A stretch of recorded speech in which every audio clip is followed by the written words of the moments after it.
नमस्कार भावी शिक्षकों, बहुत जल्द आपकी परीक्षा आने वाली है और आप सरकारी शिक्षक बनने वाले हैं। ऐसी हमारी दुआएं हैं, शुभकामनाएं हैं। आप मेहनत से लगातार इसी तरह पढ़ते रहिए, इसी तरह से हमारी कक्षाएं निरंतर अटेंड करते रहिए, मेहनत करिए। हम आपके साथ हैं, आपके मार्गदर्शन में हम बराबर आपके साथ हैं। आपको जो भी परेशानी होगी हम दूर करेंगे। निरंतर हम द्वितीय श्रेणी शिक्षक परीक्षा के लिए क्रैश कोर्स के माध्यम से लगातार हम वीडियो अपलोड कर रहे हैं। हमारा आरोहण क्लासेस का ऐप भी बन चुका है। आप उस ऐप पर रजिस्ट्रेशन कराकर हमारी कक्षाएं आप विधिवत पढ़ सकते हैं और आगे हम वापस नया बैच द्वितीय श्रेणी का हिंदी का और फर्स्ट ग्रेड सेकंड ग्रेड दोनों का स्टार्ट कर रहे हैं। तो आप उससे जुड़ें। आगे आने वाली 18-20 तारीख से हमारा नया बैच प्रारंभ हो जाएगा, तो आप उससे जुड़ें। आप ऐप पर रजिस्ट्रेशन करें और लाइव क्लास हमारी चलेंगी। आप पढ़ें और उनका लाभ उठाएं। हम अभी तो जस्ट शिक्षण विधियां हम पढ़ रहे हैं।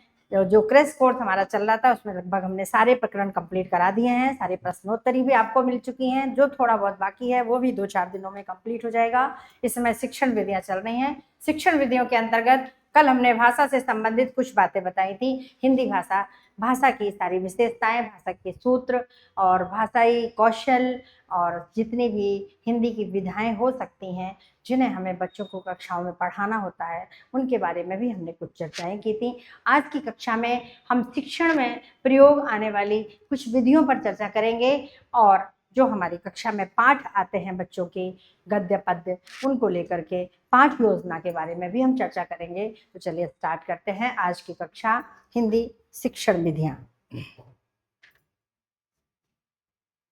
तो शिक्षण विधियां किन्हें कहते हैं? कक्षा में शिक्षक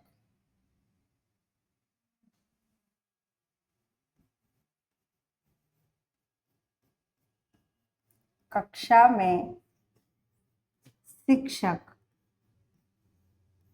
जिस माध्यम से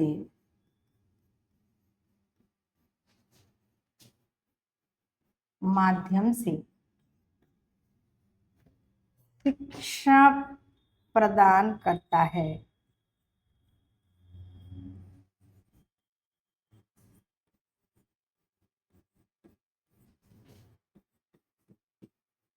उन्हें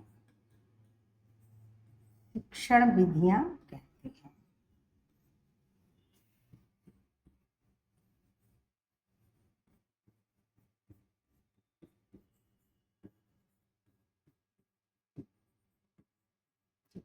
जैसे हम पढ़ाते हैं, व्याख्यान दे रहे हैं, व्याख्यान विधि है ना। इस तरह से कहानी सुना रहे हैं, कहानी कथन विधि। तो इस तरह से बहुत सारी विधियां होती है। अनुकरणात्मक विधि हम पढ़ाते हैं, फिर बच्चों से कहते हैं आप अनुकरण करिए, बहुत परंपरागत पुरानी प्रणाली है। इस तरह की कुछ शिक्षण विधियों की आज हम कक्षा में चर्चा करने वाले हैं। तो चलिए आगे बढ़ते हैं। सबसे पहले हमारी आती है अनुकरणात्मक विधि।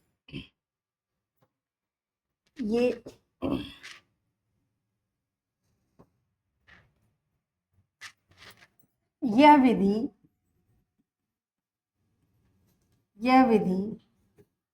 हिंदी शिक्षण की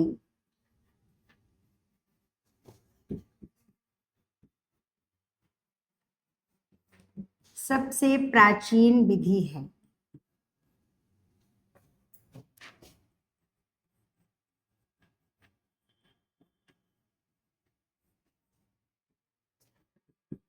सबसे प्राचीन विधि है। जब प्रिंटिंग प्रेस नहीं थी, जब हमारे सामने भाषा का लिखित रूप नहीं था, तब भी हम पढ़ते थे, तब भी बच्चे गुरुकुल में जाकर सीखते थे। तो वहां तो एक ही प्रणाली थी, एक या दो, एक प्रणाली अनुकरणात्मक और दूसरी व्याख्यात्मक। व्याख्यात्मक प्रणाली शिक्षक केंद्रित है क्योंकि शिक्षक व्याख्या करता है।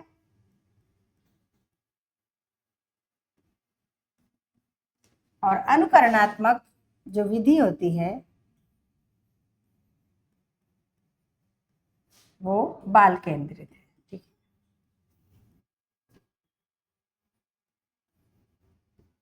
हालांकि शिक्षक तो पूरी शिक्षण पूरी शिक्षण प्रक्रिया में शिक्षक तो केंद्र में रहता ही है। बिना शिक्षक के तो कक्ष कार्य पूर्ण नहीं हो सकता। तो देखिए, अनुकरणात्मक जब हम पाठ करते हैं, लेसन प्लान बनाते हैं, पाठ योजना बनाते हैं, तो सबसे पहले हमारा जो होता है आदर्श वाचन, है ना। जब पाठ शुरू करते हैं तो सबसे पहले आदर्श वाचन होता है। आदर्श वाचन में इसमें जो सस्वर वाचन हम करते हैं, है ना, सस्वर वाचन, किसी की कविता को, कल हमने आपको बताया था, किसी की कविता को लय और गति के साथ कहने को, जिसमें पहला स्टेप होता है आदर्श वाचन, जो हम शिक्षक के द्वारा, कल ये सारा पढ़ चुके हैं हम, लेकिन आज हम इन सबको विधियों में लागू करके हम अपने सीखे हुए पाठ को, सीखे हुए ज्ञान को यहाँ पर प्रयोग करके उसे स्थायी रूप प्रदान करेंगे। तो देखिए, शिक्षक द्वारा आदर्श वाचन किया जाता है। फिर उसके बाद होता है अनुकरण वाचन। अनुकरण वाचन का मतलब यही हमारी अनुकरणात्मक विधि है, जो छात्रों द्वारा किया जाता है। एक एक छात्र एक एक पैराग्राफ, एक एक पंक्ति या दो चार चार पंक्तियों को अपने तरीके से, अपने स्वर में, शिक्षक के स्वर को सुनकर, शिक्षक के आदर्श वाचन को सुनकर ध्यान पूर्वक ग्रहण करके वह अनुकरण वाचन करता है। उसके बाद संवेद वाचन होता है। हम सभी छात्रों से कहते हैं कि अब आप इस पाठ को एक साथ पढ़ो, और जब बच्चे एक साथ पढ़ते हैं तो शिक्षक ध्यान से सुनता है कि किस बच्चे का वाचन सही नहीं हो रहा है, किसका उच्चारण सही नहीं है, किसकी लय सही नहीं है, किसकी यति सही नहीं है, विराम कैसा है। इन सबको देख करके फिर वो उन बच्चों को ही खड़ा करके वापस दोबारा इसको पुनः वाचन कराता है। तो ये सस्वर वाचन के 4 स्टेप होते हैं। उसके बाद फिर मौन वाचन। फिर थोड़ी देर बाद हम बच्चों से कहते हैं कि अब आपने सब कुछ पढ़ लिया, अब चुपचाप 5 मिनट बैठ करके पूरे पाठ को मौन होकर के शांतिपूर्वक समझते हुए पढ़ो, ताकि आपको वहाँ ये समझ में आ जाए कि अगर किसी शब्द का अर्थ वहाँ आपको समझ में नहीं आ रहा है, यहाँ इस शब्द का प्रयोग क्यों किया गया है, वो आपको नहीं समझ में आ रहा है, तो हम आपको दोबारा उसको बता देंगे। तो ये है अनुकरणात्मक विधि का कार्य। तो आशा है आपको समझ में आ रहा होगा, बिल्कुल क्लियर हो रहा होगा। इससे संबंधित प्रश्न आएंगे। प्रश्न हमेशा प्रैक्टिकल आते हैं, थ्योरेटिकल प्रश्न बिल्कुल नहीं आते हैं, हमेशा प्रैक्टिकल। हम आपको बताएंगे आगे चल के, ये लेसन समाप्त होते ही, प्रकरण समाप्त होते ही हमको बताएंगे किस तरह से प्रश्न आएंगे परीक्षा में। तो देखिए, लेखन, अनुकरण कितने प्रकार का होता है? अनुकरण भी कई प्रकार का होता है। जैसे पहले लेखन अनुकरण, लेखन अनुकरण, ठीक है। इसीलिए कहते हैं कि जब शिक्षक बोर्ड पर लिखे तो सुंदर सुडौल अक्षर हो, राइटिंग अच्छी हो, शुद्ध लिखा जाए, वर्तनी सही हो। तो लेखन अनुकरण, शिक्षक लिखता है और बच्चा देख करके उसका अनुकरण करता है, ठीक है। बच्चे देख करके लिखते हैं, इसको कहते हैं लेखन अनुकरण, देखकर लिखते हैं, ठीक है। दूसरा है उच्चारण अनुकरण। जरूरी है कि शिक्षक का उच्चारण बहुत सही होना चाहिए, क्योंकि शिक्षक जो बोलता है बच्चे वही सुनते हैं। बहुत स्पष्ट, शुद्ध, सटीक उच्चारण होना चाहिए। शिक्षक की आवाज मध्यम होनी चाहिए, ना तो बहुत तेज होनी चाहिए और ना ही बहुत धीमी होनी चाहिए। एक एवरेज में उसकी आवाज, औसत आवाज होनी चाहिए, जो हर बच्चे तक पहुंच सके, और शब्दों में एकदम स्पष्टीकरण होना चाहिए कि वो जो भी बोले वो बच्चों तक पहुंचे और उन्हें समझ में आए। तो स्पष्ट और सरल शब्दों का प्रयोग करना चाहिए। तो बच्चे इसको क्या करते हैं? सुनकर बोलते हैं, सुनकर बोलना, ये है उच्चारण अनुकरण। और तीसरा है रचना अनुकरण।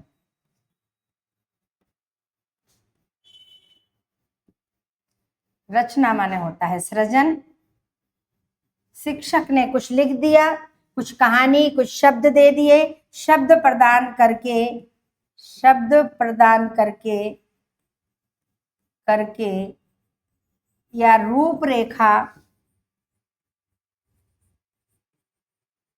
रूपरेखा प्रदान करके, ये सब चीजों का अनुकरण होता है। रूपरेखा प्रदान करके कहानी, निबंध इत्यादि लिखाना, कहानी, निबंध इत्यादि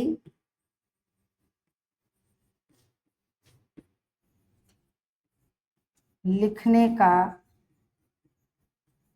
पहले शिक्षक बताएगा, बोलेगा, सुनाएगा, समझाएगा और फिर कहेगा अब आप लिखिएगा। लिखने का अभ्यास करना शिक्षक का कार्य होता है। तो देखिए, तो ये विधि पूर्णतः मनोवैज्ञानिक है, क्योंकि बच्चों को अनुकरण करना होता है, इसलिए वो शिक्षक पर ध्यान देते हैं। तो चूंकि शिक्षक केंद्रित भी है और बाल केंद्रित भी है, बच्चों पर ज्यादा ध्यान दिया जाता है कि बच्चों का उच्चारण सही हो रहा है कि नहीं, बच्चों बोल रहे हैं, जो अनुकरण पाठ में जो अनुकरण वाचन कर रहे हैं उसमें सही पढ़ रहे हैं या नहीं पढ़ रहे हैं, उनके पढ़ने का तरीका, उनका खड़े होने का तरीका कैसा है, उनकी आवाज कैसी है, धीमी है या तेज है, या सही उच्चारण निकल रहा है नहीं। और रचनात्मक में हम उनके लेखन अनुकरण देखते हैं, लेखन अनुकरण में हम उनके लेखन की वर्तनी शुद्धता देखते हैं, वो मात्राएं सही लगा रहे हैं। कभी कभी शिक्षक बोर्ड पर बहुत सही लिखता है और बच्चे देखकर भी गलत लिखते हैं, अपने हिसाब से मात्राएं लगाते हैं, तो शिक्षक को वो सारी चीजें देखनी पड़ती हैं। तो सबसे अधिक प्रयुक्त होती है ये, चूंकि परंपरागत प्रणाली हम पहले ही बता चुके हैं, और ये सभी स्तर पर प्रयोगी, छोटे कक्षा से लेकर बड़ी कक्षा तक आप ये विधि के द्वारा पढ़ाई करा सकते हैं। और ये प्राचीन पद्धति है, क्योंकि प्राचीन काल से जब लेखन भी नहीं था, जब इसमें लेखन अनुकरण नहीं होता था, रचना अनुकरण नहीं होता था, केवल उच्चारण के आधार पर ही ज्ञान अर्जित किया जाता था, तब भी ये प्रणाली काम करती थी।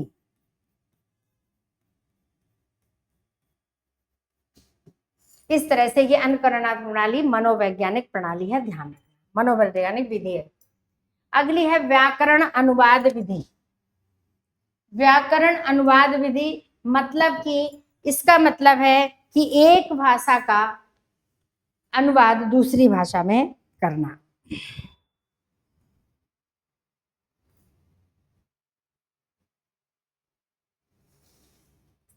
जैसे कि सपोज करिए, अंग्रेजी भाषा को हमें सीखना है, तो एक तो होता है सीधे अंग्रेजी भाषा को सीखना, जैसे इंग्लिश मीडियम स्कूलों में डायरेक्ट अंग्रेजी सिखाई जाती है।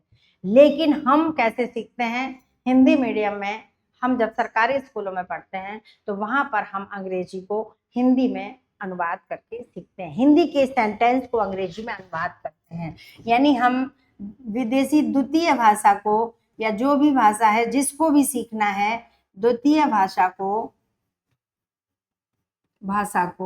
मातृभाषा में अनुवाद करके, मातृभाषा में अनुवाद करके सीखते हैं।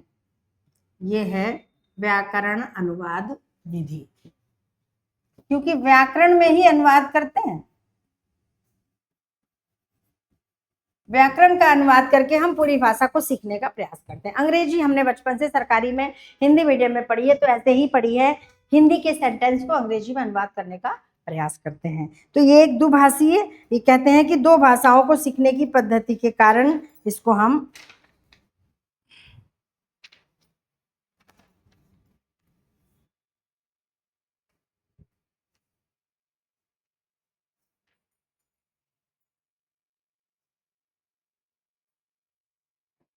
तो देखिए, क्योंकि हम क्या करते हैं, जब हम सपोज करिए हमें अंग्रेजी भाषा सीखनी है, ठीक है, अंग्रेजी भाषा सीखनी है, तो अंग्रेजी भाषा के नियमों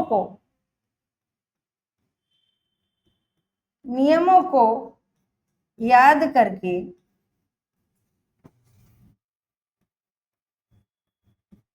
हिंदी में अपनी मातृभाषा में लागू करते हैं।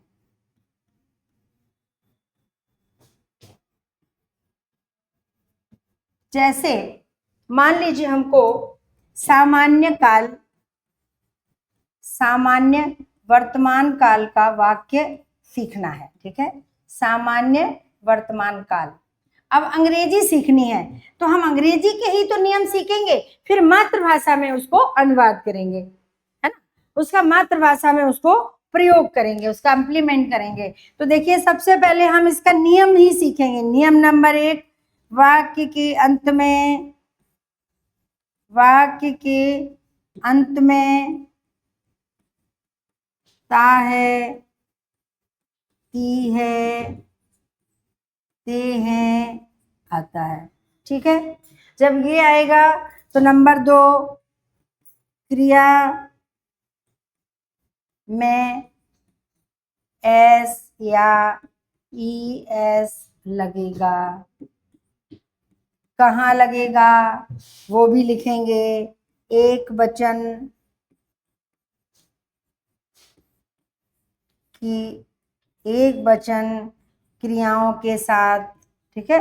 इस तरह से क्रियाओं के साथ एस एस लगेगा, है ना, बहुवचन में नहीं लगेगा। तो इस तरह से ये सारे नियम हम जब सीख लेंगे, इनको रट लेंगे, तब हम सेंटेंस बनाएंगे। और हम जैसे लिखेंगे, यहाँ एक सेंटेंस हिंदी का है, वह पढ़ता है, वह पढ़ता है, ताहती है आ गया। तो सीधे सीधे वह की अंग्रेजी, फिर क्रिया रीड, ही, और एक वचन है ही रीड, तो रीड्स हो गया, बस खत्म। तो इस तरह से हमें नियम को रटना पड़ता है, फिर उसको अपनी मातृभाषा में उसका अनुवाद करना पड़ता है। या अंग्रेजी सेंटेंस दे लिया, फिर उसका हिंदी में नियम के आधार पर अनुवाद करेंगे कि क्रिया में एस या एस लगा है, इसका मतलब है कि ताहती है आएगा। तो इस तरह से हम बहुत सारी चीजें पढ़ते हैं छोटे बच्चों में, छोटी क्लासों में। इतनी तो अंग्रेजी हम सबको ही आती है कि छोटे छोटे सेंटेंस हम ट्रांसलेट करके ही सीखते हैं।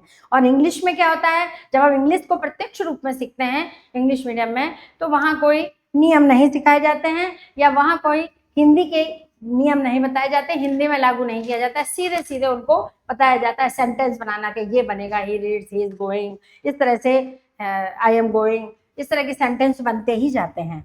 तो देख सकते हैं हम कि ये भाषा को, अन्य किसी भाषा को मातृभाषा में अनुदित कर सीखना, शब्दशः अनुवाद होता है। इसमें एक एक शब्द का अनुवाद होता है। अपने मन से हम कुछ भी नहीं लिख सकते।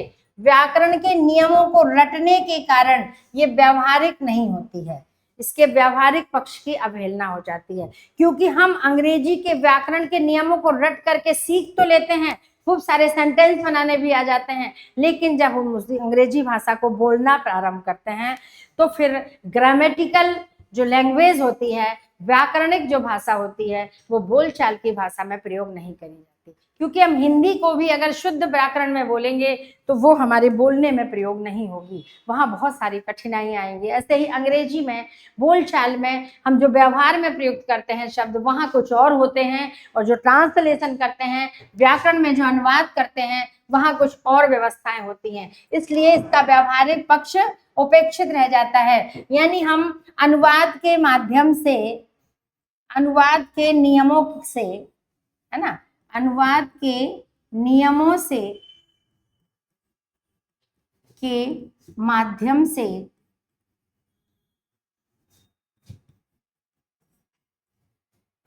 दूसरी भाषा को सीख तो लेते हैं, दूसरी भाषा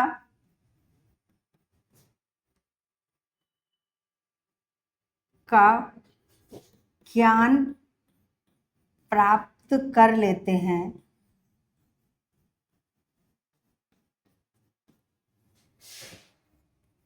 लेकिन जैसे सपोज करिए अंग्रेजी पढ़ रहे हैं, तो अंग्रेजी भाषा के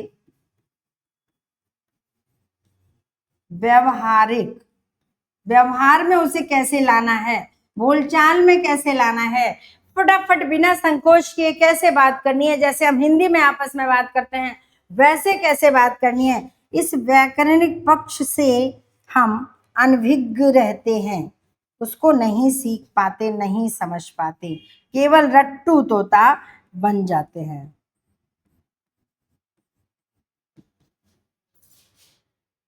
तो इसलिए ये विधि उपयुक्त मानी नहीं गई है, ये विधि दोषपूर्ण है। शब्द सा अनुवाद होने के कारण ये दोषपूर्ण है। कई जगह ऐसे शब्द नहीं मिलते हैं। अब मान लीजिए हमने हिंदी के 100, 200, 300, 400, 500 सेंटेंस सीख लिए उनका अंग्रेजी में अनुवाद करना, लेकिन अब अचानक कोई ऐसा शब्द आ जाए, हिंदी में ऐसा वाक्य आ जाए जो हमने नहीं सीखा है और जिसका अंग्रेजी शब्द हमें नहीं आता है, तो हमारे लिए वो कठिनाई आ जाएगी। इसका मतलब है कि यह विधि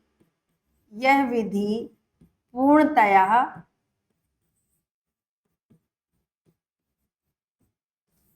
दोषपूर्ण है,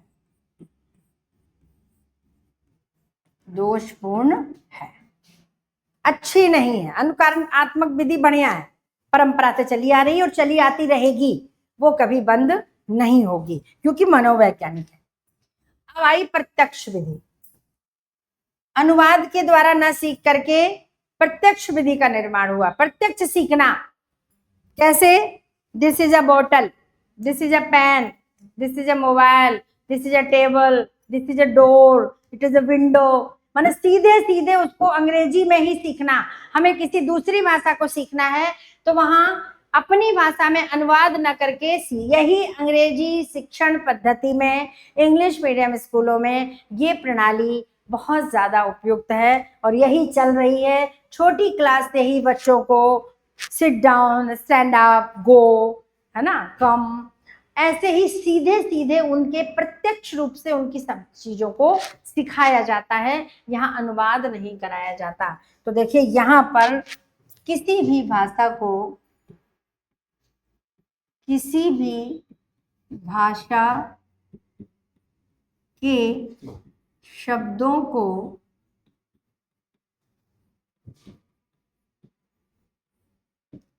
सीखने के लिए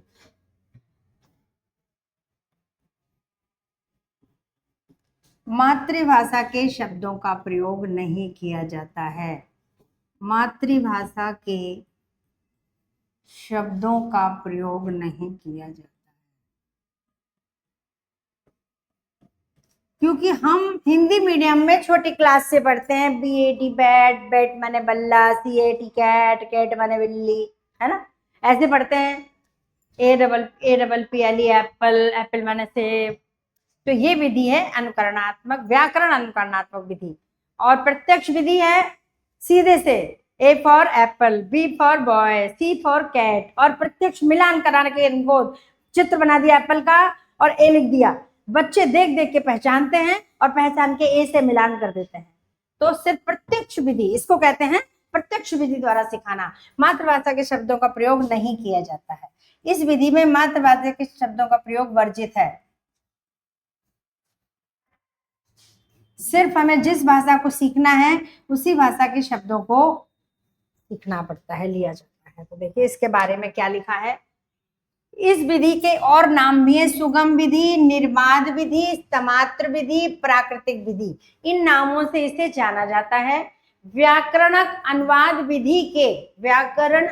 विधि के दोष निवारण के लिए इस विधि का आविष्कार हुआ 1901 में फ्रांस में। व्याकरण विधि में जो दोष थे, क्या दोष थे कि अक्षरशः शब्दों का अनुवाद करना पड़ता था और बच्चों के अंदर रटने की प्रवृत्ति, क्योंकि जब तक वो अंग्रेजी के नियमों को रटेंगे नहीं तब तक उन्हें समझ में नहीं आएगा और तभी वो हिंदी में फिर अपनी मातृभाषा में उसका अनुवाद करेंगे। तो रटने के कारण ये विधि दोषपूर्ण हो गई। उसके दोष को निवारण के लिए, इस रटने की प्रवृत्ति से बचने के लिए और बहुत ज्यादा माथापच्ची करने से बचने के लिए एक प्रत्यक्ष विधि का सबसे पहले 1901 में फ्रांस में आविष्कार हुआ। 20वीं शताब्दी के प्रथम दशक में यह विधि भारत में अपनाई गई। 20वीं शताब्दी का प्रथम दशक मतलब 1910 के आसपास।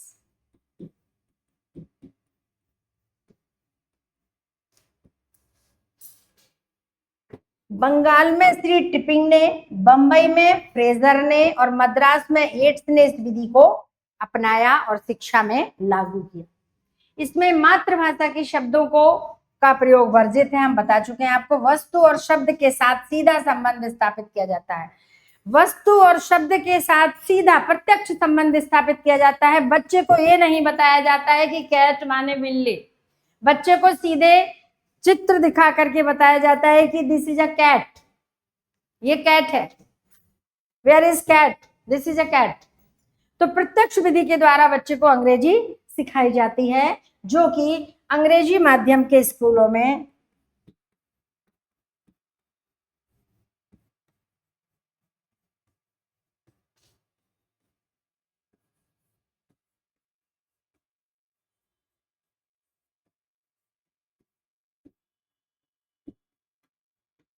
सफलतापूर्वक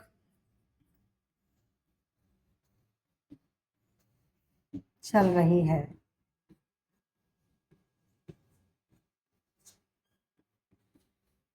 अब तो हिंदी मीडियम स्कूलों में भी, हालांकि हिंदी मीडियम अब रहे कितने गए हैं, लेकिन फिर भी सरकारी स्कूलों में भी अंग्रेजी आई है। अब उन्हें भी प्रत्यक्ष रूप से ही सिखाया जा रहा है, क्योंकि कहते हैं कि प्रत्यक्ष विधि बहुत अच्छी है, इससे बच्चों का ज्ञान स्थायी हो जाता है, रटने नहीं पड़ता है। तो वस्तु और संबंध स्थापित, इसमें मौखिक कार्य को प्रधानता की दी जाती है। सबसे ज्यादा बच्चों को मौखिक कार्य कराया जाता है। मुंह जबानी बच्चे सब कुछ सीख जाते हैं, लिखना तो बहुत बाद में सीखते हैं, पर पहले मौखिक, किताब दिखा दी, चित्र दिखा दिए, समझा दिए, कार है, ये बैट है, ये बॉल है, ये कैट है, ये जग है ना, इस तरह से सारी चीजें बच्चों को बता दी। ये कैमल है, ये एलिफेंट है, ये आइसक्रीम है। तो ये सारी चीजें जब बच्चों को बता देते हैं, बच्चे को छोटे से ही सिखाया जाता है। Open the door, it is door, it is window, spoon, plate, है ना। तो उनको हिंदी के शब्द बताए ही नहीं जाते हैं, तो बच्चे जो सुनते हैं वो सीखते हैं। वो जैसे जैसे बड़े होते हैं वो उनके जबान पर अंग्रेजी शब्द ऑटोमेटिक आने लगते हैं। तो इस तरह से ये हमारी प्रत्यक्ष विधि कंप्लीट हुई। अब आई सैनिक विधि। सैनिक विधि के बारे में देखते हैं। सैनिक विधि प्रत्यक्ष विधि के दोष निवारण के लिए। अब देखिए यहाँ पर हमें सबसे पहले जो नोट करने वाली चीजें हैं वो नोट कर लेते हैं कि व्याकरण अनुवाद विधि, ठीक है, व्याकरण अनुवाद विधि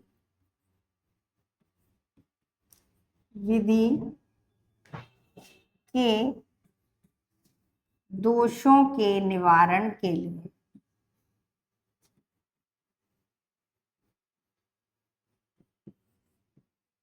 दोषों के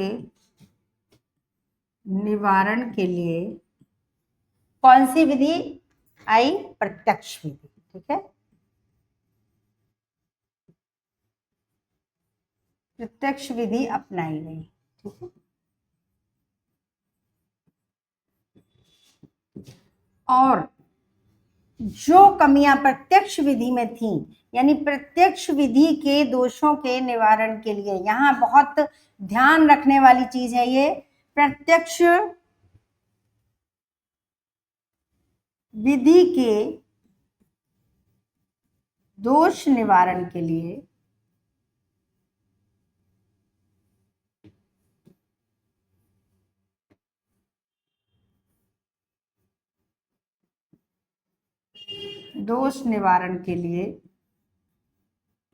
सैनिक विधि अपनाई गई।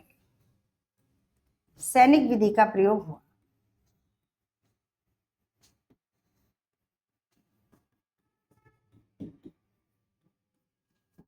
शिक्षा के क्षेत्र में प्रत्यक्ष विधि के जो थोड़े बहुत दोष थे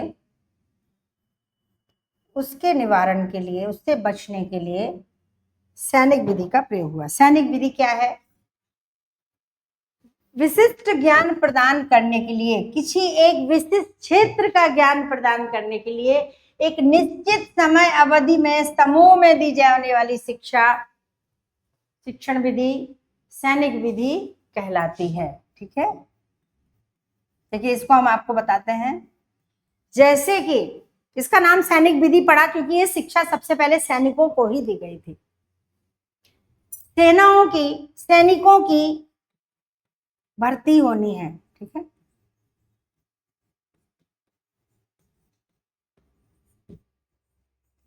सैनिकों की भर्ती के लिए जब सैनिकों को युद्ध क्षेत्र में भेजा जाता है, सीमा पर भेजा जाता है, तो उसके पहले उनके कमांडर जो होते हैं, कमांडो, वो उनकी शिक्षा लेते हैं, उनका एक सेशन लेते हैं। तो उनको एक निश्चित, एक विशेष क्षेत्र का ज्ञान प्राप्त करने के लिए, क्षेत्र का ज्ञान प्रदान करने के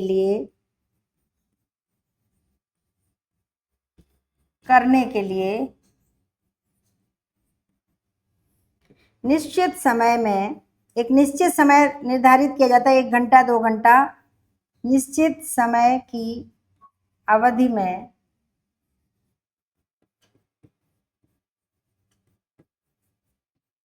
शिक्षा दी जाती है। क्यों दी जाती? इसीलिए इसका नाम सैनिक विधि पड़ा, क्योंकि युद्ध में जा रहे हैं, क्या होगा, क्योंकि जो कमांडो होते हैं, जो अधिकारी होते हैं, वो ऑलरेडी कई बार युद्ध में जा चुके होते हैं, उनके पास अनुभव होते हैं। जो शिक्षक होते हैं, जो उन्हें शिक्षा देते हैं, ट्रेनर होते हैं, ट्रेनिंग देते हैं, वो अनुभव कर चुके होते हैं, तो वो बताते हैं वहां क्या होगा। जो नए जवान होते हैं, जिन्हें अनुभव नहीं होता है, तो उन्हें पहले से एक टोली में, समूह में रख करके, एक साथ बैठा करके, और एक साथ उनकी ट्रेनिंग होती है, उनकी शिक्षा होती है, और उन्हें बताया जाता है कि अगर दुश्मन ये वाला का स्थिति में आएंगे तो आपको उसका क्या जवाब देना है। इसके बाद अगर वो वाला, पहला वाला अगर आपका जो फेल होता है ऑपरेशन, तो आप दूसरा ऑपरेशन, यानी कि बैकअप प्लान भी आप रखेंगे। इस तरह से अगर इस तरह की हमला होगा, अगर इस दिशा से हमला होगा, तो आप ये करेंगे। सारी चीजें, तैयारियां उसको बताई जाती हैं। क्यों? नहीं तो वहां वो जीत नहीं पाए, वो मर जाए, उन्हें पता ही ना हो कि दुश्मन क्या कर सकता है। इसलिए अनुभवी लोग ये शिक्षा देते हैं, एक विशिष्ट उद्देश्य को लेकर के, एक विशिष्ट विषय को लेकर के, एक विशिष्ट मौके के लिए, और एक निश्चित समय अवधि का निर्धारण करके कुछ इकट्ठे एक साथ लोगों को दल के रूप में ये शिक्षा दी जाती है। वहां शिक्षक भी एक से अधिक हो सकते हैं, एक भी हो सकता है और एक से अधिक भी हो सकते हैं। तो इस तरह से ये शिक्षा दी गई उनको। क्यों? अगर युद्ध क्षेत्र में पहुंच जाए और फिर सामने वाला दुश्मन अगर तोप चला रहा है या बंदूक चला रहा है या कुछ भी कर रहा है, तो वो वहां से फोन करके थोड़े ही पूछेगा कि साहब, सर, अब मैं क्या करूं, दुश्मन ये काम कर रहा है, दुश्मन इस तरह से सामने आ गया है, अब मैं क्या करूं। तो ऐसा संभव नहीं है। इसलिए उन सारी सिचुएशन के लिए उन्हें पहले तैयार किया जाता है। जैसे आपकी परीक्षा है, आपकी द्वितीय श्रेणी शिक्षक की परीक्षा है, पूरा कोर्स पढ़ा दिया गया, ठीक है। उसके बाद परीक्षा के 10 दिन 15 दिन पहले सारे बच्चों को बिठा करके एक विशेष कक्षा होती है। विशेष कक्षा में केवल उस परीक्षा से संबंधित बातों को समझाया जाता है। वहां सब्जेक्ट नहीं पढ़ाया जाता है, क्वेश्चन आंसर हल नहीं किए जाते हैं, सिर्फ उन्हें उस परीक्षा की तैयारी कराई जाती है कि ये परीक्षा कैसे देनी है, आपको कैसे जाना है, आपको क्या क्या तैयारी करनी है, आपको कैसे बैठना है, आपको कैसे प्रश्नों को पढ़ना है, प्रश्नों की प्रकृति को समझना है, उत्तर देख करके सावधानी रखनी है। कुछ प्रश्न ऐसे हैं जिनके उत्तर 1 से 2 में भी हो सकते हैं। अगर 2 आंसर हैं तो उस कंडीशन में आपको उसका कौन सा आंसर लगाना होगा। इस तरह की सारी बातें उन्हें बताई जाती हैं ताकि वो तैयार हो जाएं। ऐसे ही तैयारी, ऐसा नहीं है कि केवल सैनिकों के लिए ही ये विधि लागू होती है, हर क्षेत्र में लागू होती है। आरएस की परीक्षा में पास होने के बाद, मेंस में पास होने के बाद जब साक्षात्कार की तैयारी होती है, तो वहां उन बच्चों को दल में एक साथ बिठा करके अनुभवी लोग जो साक्षात्कार देने के बाद आरएस में सिलेक्ट हो चुके हैं, वो अनुभवी लोग उन बच्चों को उन सारी परेशानियों से अवगत कराते हैं जो उनके उस एग्जामिनर हॉल में, एग्जामिनेशन हॉल में या उस इंटरव्यू वाले हॉल में होने वाले हैं। इंटरव्यूअर उनसे क्या क्या पूछने वाले हैं, क्या क्या पूछ सकते हैं, क्या क्या तैयारी करके जानी है, वो स्पेशल टॉपिक को लेकर के एक विशिष्ट ज्ञान प्रदान करने के लिए एक समूह में वो कुछ निश्चित समय के लिए, 2 दिन के लिए, 4 दिन के लिए, 15 दिन के लिए वो एक अलग से शिक्षा दी जाती है। वहां सब्जेक्ट की चर्चा नहीं होती है। वहां ये नहीं बताया जाता है कि अकबर ने क्या किया था, बीरबल ने क्या किया था, हुमायूं का शासनकाल कैसा था। वहां ये नहीं, ये सब कक्षा में तब पढ़ाया जाता है जब बच्चा रिटन परीक्षा की तैयारी करता है। तो इस तरह से ये जो विधियां होती हैं, ये जो शिक्षाएं छोटे छोटे मौके पर अलग अलग तैयारी करने की दी जाती है, विशिष्ट तैयारी की कराई जाती हैं, उस विधि को सैनिक विधि कहते हैं। और सैनिक विधि नाम इसलिए पड़ा है क्योंकि सैनिक, सबसे पहले इस विधि से शिक्षा सैनिकों को दी गई थी और आज भी दी जाती है और हर क्षेत्र में दी जाती है। और इसको प्रत्यक्ष विधि की दोषों का निवारण कैसे हुआ इससे? क्योंकि प्रत्यक्ष विधि से हम केवल चीजों को रट तो लेते हैं, देख तो लेते हैं, लेकिन उनसे हमारे दरबार क्या नुकसान हो सकता है, क्या चीजें हो सकती हैं, वो बाद में समझ में आती हैं। जैसे हेयर और रैबिट, खरगोश को रैबिट भी कहते हैं और हेयर भी कहते हैं। ऐसे बहुत सारे शब्द हैं जो एक को दो दो तीन तीन कहते हैं, अंग्रेजी में मौजूद हैं, वहां बच्चों को परेशानियां आती हैं। तो यहाँ पर इस सैनिक विधि के द्वारा केवल यहाँ वो चीजें क्लियर करी जाती हैं कि यहाँ हेयर और रैबिट का मतलब एक ही है, यहाँ ये बताया जाता है। इस विधि के द्वारा यहाँ बताया जाता है कि ये दोनों एक ही चीज है, अलग अलग नाम से हम इन्हें जानते हैं। ऐसे बहुत सारे शब्द हैं हिंदी में जिन्हें जहाँ की दो नामों से बोलते हैं। बहुत सारे इस समय याद नहीं आ रहे हैं हमको, चलिए खैर वो अलग विषय है। तो देखिए यहाँ पर समूह में दी जाती है, इसमें मौखिक या टेप द्वारा भी शिक्षा प्रदान की जाती है। द्वितीय भाषा पर बल दिया जाता है, इसे श्रव्य भाषा सेना विधि तथा अनुकरण परस्मरण विधि भी कहते हैं। द्वितीय भाषा पर यानी कि द्वितीय भाषा मतलब जिस भाषा को हम सिखा रहे हैं, यानी जिस देश में जिस सीमा पर हम सैनिकों को भेज रहे हैं वहां क्या हो सकता है उस बारे में चर्चा होती है। ऐसे भाषा से ही मतलब नहीं है, परिस्थितियों से भी मतलब है। इंटरव्यू की तैयारी कराई जाती है तो एग्जामिनर की इंटरव्यूअर की भाषा को समझाया जाता है, वो कैसे पूछेंगे, उनकी मानसिकता क्या है, वो क्या पूछ सकते हैं, वो कहाँ तक पहुंच सकते हैं। ऐसे ही रिटन परीक्षा की तैयारी की जब विशेष सैनिक विधि द्वारा शिक्षा दी जाती है तो समझाया जाता है कि एग्जामिनर का दिमाग कहाँ तक जा सकता है।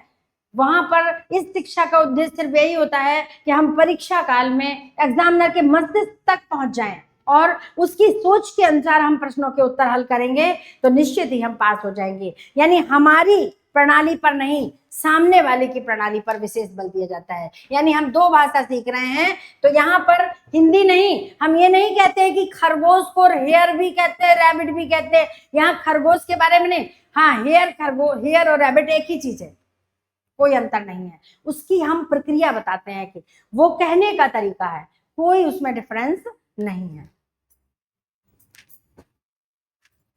अब आती है द्विभाषी विधि। द्विभाषी विधि क्या है? विदेशी भाषाओं को पढ़ने समझने में उपयोगी केवल मातृभाषा के शब्दों का रूपानुवाद होता है। प्रत्यक्षीकरण के साथ मातृभाषा सीखना यह विधि उच्च शिक्षाओं में उपयोगी होती है। देखिए केवल रूपानुवाद होता है, यहाँ व्याकरण अनुवाद नहीं होता है, ठीक है। ये बहुत ज्यादा प्रचलित भी नहीं है, व्याकरण का अनुवाद नहीं हो, व्याकरण के नियमों से अनुवाद नहीं सीखा जाता है, क्योंकि नहीं तो फिर वो व्याकरण अनुवाद विधि हो जाएगी। नियमों से अनुवाद नहीं सीखा जाता है,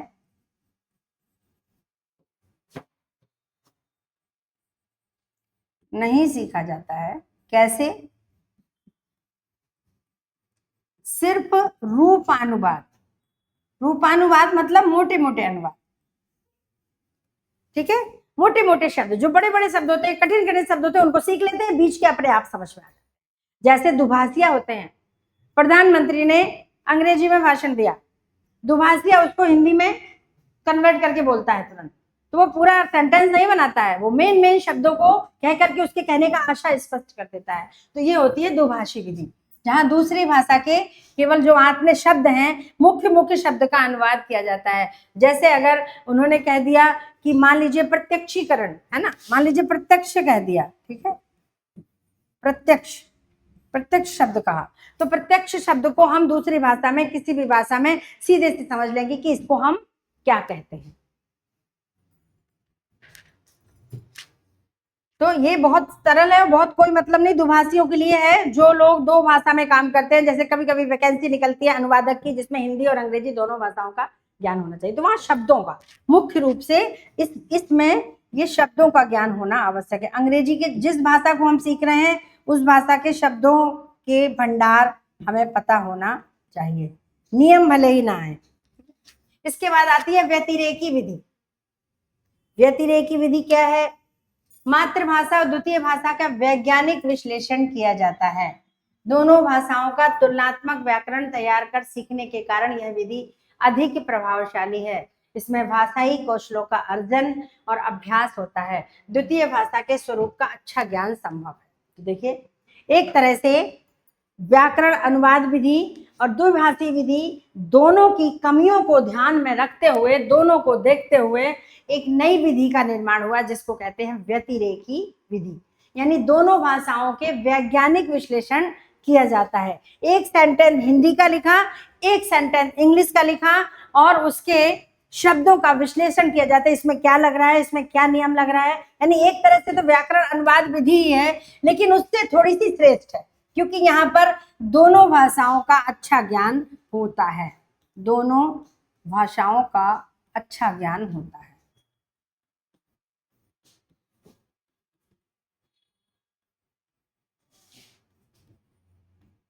और वही सीख भी सकता है, वही पढ़ाने वाला भी इस विधि का उपयोग वही, जैसे मान लीजिए सपोज करिए हिंदी में हम व्याकरण पढ़ा रहे हैं, ठीक है। व्याकरण में एक शब्द आता है समुच्चक बोधक अव्यय। हिंदी के शब्द इतने कठिन हैं कि हिंदी वालों को ही समझ में नहीं आते।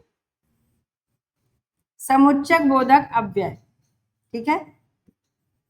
एक उदाहरण बता रहे हैं आपको, अब नहीं समझ में आ रहा है ये समुच्चय बोधक होता क्या है। अब दोनों भाषाएं पढ़नी पड़ेंगी तभी ये व्यतिरेकी विधि चलेगी। अंग्रेजी में होता है कंजंक्शन। हमने अंग्रेजी व्याकरण भी पढ़ी है, हमने हिंदी व्याकरण भी पढ़ी है। कुछ बच्चे अंग्रेजी ही पढ़ लेते हैं, हिंदी का उतना ज्ञान नहीं। समुच्चय का मतलब समझ में नहीं आता, समुच्चय में कौन कौन से शब्द आएंगे ये दिमाग में नहीं बैठते हैं। अंग्रेजी में बैठे हुए कंजंक्शन कौन से होते हैं, एंड, और, अदरवाइज, बट, बिकॉज, ठीक है। याद आ गया, ये कंजंक्शन होते हैं जो जोड़ने का काम करते हैं। तो बस समुच्चय का मतलब जोड़ने का काम करते हैं। अब यहीं से ले लो, और, तथा, किंतु, परंतु, ठीक है, ये सारे शब्द कंजंक्शन हो गए। तो इस तरह से हम तुलना करते हुए जब दोनों भाषाओं के व्याकरण को तैयार करते हैं और उनके वैज्ञानिक विश्लेषण करते हुए, उनकी सारी विधियों को समझते हुए पढ़ाते हैं, तो उस विधि को व्यतिरेकी विधि कहा जाता है। साहचर्य विधि, इसको देखते हैं। श्रीमती मारिया मॉन्टेसरी ने इस विधि का आविष्कार किया था। चित्र एवं वस्तुओं के माध्यम से अक्षरों व शब्दों के साथ संबंध स्थापित कर शिक्षा ग्रहण करना। ये भी अंग्रेजी माध्यम के स्कूलों में और खास तौर से प्राइमरी स्तर पर या प्री प्राइमरी स्तर पर प्रयुक्त होती है।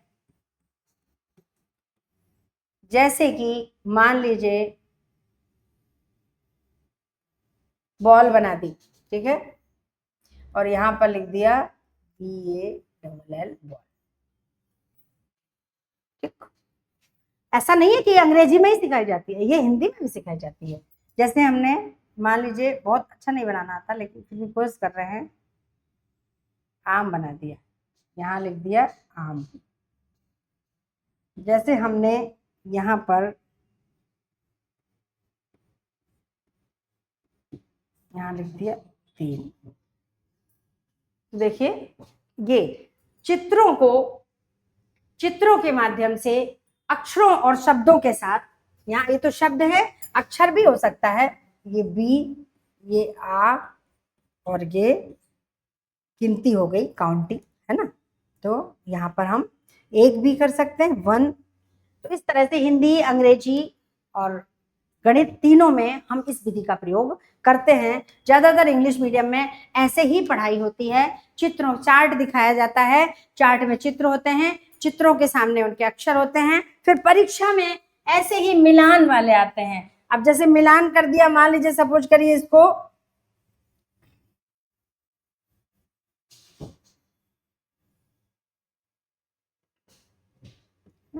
और मान लीजिए यहाँ पर कोई बढ़िया सा गमला बना दिया, फूल बना दिया, ठीक। अब यहाँ मिलान करना है, BM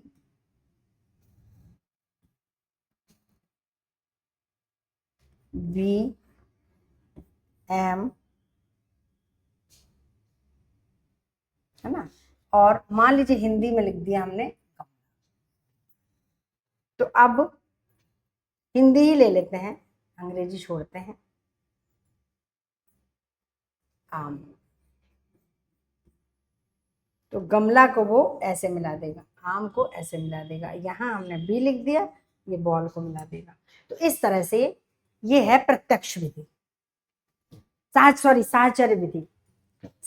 संबंध स्थापित करते हुए चित्रों से, चित्रों का या वस्तुओं का, कोई वस्तु रख दी, वस्तु का संबंध सीधे उन अक्षरों से या शब्दों से मिलाते हुए उनका ज्ञान कराना साहचर्य विधि कहलाती है। ये पूर्णतः मनोवैज्ञानिक विधि और बाल केंद्रिक विधि है। क्यों? क्योंकि इसमें बच्चे बिल्कुल पूरी तरह से सक्रिय रहते हैं, पूरा दिमाग लगाते हैं कि कहां से कहां किसको मिलाना है, कौन से शब्द की क्या पहचान है, ये सारी चीजें बच्चों को ध्यान में रहती हैं। इसीलिए ये पूर्णतः मनोवैज्ञानिक विधि है और सबसे प्राथमिक स्तर पर, प्री प्राइमरी या प्राइमरी स्तर पर इसका अधिक उपयोग होता है। छोटे क्लास में हम बच्चों को इसी विधि से पढ़ाते हैं। प्रदर्शन विधि, किसी घटना या दृश्य की हाव भावपूर्ण प्रस्तुति प्रदर्शन विधि कहलाती है। मूर्त से अमूर्त की ओर शिक्षण लेना, जैसे हमें किसी घटना का हावपूर्ण वर्णन बताना, ऐसे हुआ, वो ऐसे हुआ, किसी पशु पक्षी का को प्रदर्शन के रूप में प्रस्तुत करना, उसका प्रदर्शन करना, उसके हाव भाव, उसकी आवाज निकालना, उसके चलने का तरीका, जैसे बकरी जा रही है ऐसे ऐसे, बच्चों को सिखा रहे घोड़ा कैसे डोलता है, लकड़ी की काठी। तो ये सारे जो हम प्रदर्शन, शिक्षक छोटे बच्चों को ऐसा ही पढ़ाया जाता है। छोटे बच्चों, ये सारी विधियां छोटे क्लास की हैं, प्राइमरी की हैं, कि प्रदर्शन के द्वारा हम शिक्षक, कभी कभी जब हमारे पास सहायक सामग्री नहीं होती है, चार्ट नहीं होता है, बोर्ड नहीं होता है, प्रोजेक्टर नहीं होता है, कुछ भी नहीं दिखाना है बच्चे को, किसी चीज से नहीं पढ़ाना है, तो शिक्षक स्वयं एक शिक्षण सामग्री होता है। शिक्षक के पास इतनी कला होनी चाहिए कि बिना किसी सामग्री के, बिना किसी शिक्षण सामग्री के सहयोग लिए वो स्वयं ही सामग्री बन जाए, तो स्वयं अपने आप को प्रदर्शित करता है। इसे प्रदर्शन विधि कहते हैं। तो अमूर्त से मूर्त से अमूर्त की ओर, मूर्त से अमूर्त की ओर जाता है कि जो कुछ मतलब हम दिखाने के द्वारा, प्रदर्शन के द्वारा उस वस्तु को यहाँ लाते हैं जो यहाँ नहीं है। जैसे हम शेर की तुलना, शेर की एक्टिविटीज करें, बंदर की करें, हाथी की करें, घोड़े की करें, तो उसको यहाँ पर हम प्रत्यक्ष रूप से कभी बच्चों को बना देते हैं, पेड़ बना देते हैं, खरगोश बना देते हैं, तो वो खरगोश होता नहीं है, लेकिन वो वहां लाया जाता है, दिखाया जाता है। तो अमूर्त से अमूर्त की ओर जाते हैं, जो है वो नहीं दिखता है, जो नहीं है उसको दिखाया जाता है।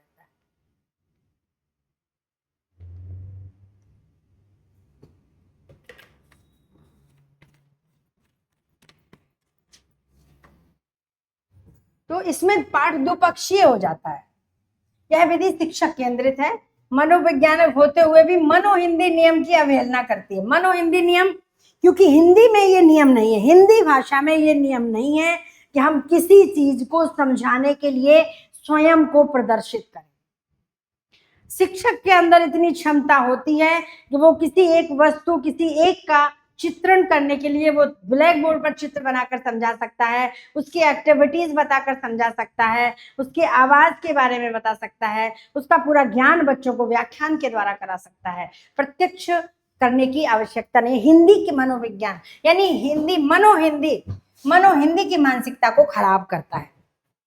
तो मनोवैज्ञानिक तो है, लेकिन मनो हिंदी के नियम की अवहेलना करता है। निरीक्षण एवं तर्क शक्ति का विकास इससे होता है। बच्चे बहुत ध्यान से देखते हैं, समझते हैं और ध्यान लगाते हैं कि हाँ ये कौन है, हमने ऐसे ऐसे किया, ये कौन है, ये खरगोश के कान है, तो इस तरह से खरगोश को दिखाते हैं। तो ये सारी प्रत्यक्ष विधियां होती हैं। तो ये इसमें मेन बात क्या है कि अमूर्त से अमूर्त की ओर शिक्षण सूत्र लगता है। पाठ द्विपक्षीय हो जाता है। द्विपक्षीय मतलब एक तो शिक्षक पाठ दे ही रहा है, यहाँ पर दूसरा वो भी आ जाता है जो यहाँ नहीं होता है।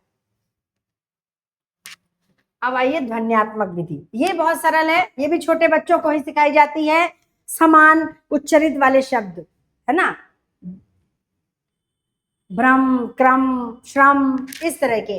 यहाँ पर जो असंगत शब्द होते हैं वो नहीं लिखे जाते हैं। ऐसे बहुत सारे शब्द होते हैं, हम पढ़ते हैं, हिंदी में भी पढ़ते हैं, है ना, घर, पर, सर, ठीक है, चल, नल, जल, तो इसको कहते हैं ध्वन्यात्मक विधि। कोई खास नहीं है, बच्चों के लिए है, ये प्राइमरी स्तर पर प्राइमरी बल्कि हम कह सकते हैं पूर्व प्राइमरी स्तर पर उपयोगी है। ये कोई खास नहीं है, हमें इसकी ज्यादा आवश्यकता नहीं होती है। श्रुत लेखन विधि, इसका हम प्रयोग करते हैं सुन करके लिखना, द्रुत या शुद्ध वाचन, धीमी गति में शुद्ध वाचन करते हुए शिक्षक बोलता है और बच्चे लिखते हैं। शिक्षक निगरानी करता है, निरीक्षण करता है कि बच्चे गलत तो नहीं लिख रहे हैं। अगर गलत लिखते हैं तो शिक्षक वहीं टोक देता है। ये श्रुत लेखन विधि है, कोई इसमें कोई खास वो नहीं है। पुनर्बलन के द्वारा छात्रों को प्रोत्साहित किया जाता है कि मतलब पुनर्बलन देना मतलब जरूरी नहीं कमियां निकालना। बच्चे ने अच्छा लिखा, वेरी गुड, बहुत अच्छा, बहुत सुंदर, और कमियां हैं तो करेक्शन करके लिख दिया था, इसमें ये सुधार करो, इसमें ये सुधार करो, इसमें सुधार करो। और बहुत सारे पुनर्बलन संबंधी शाबाश, बहुत अच्छे, बहुत बढ़िया लिख रहे हो बेटा, बहुत सुंदर राइटिंग है, इसको कहते हैं पुनर्बलन, बच्चों का मनोबल बढ़ाना।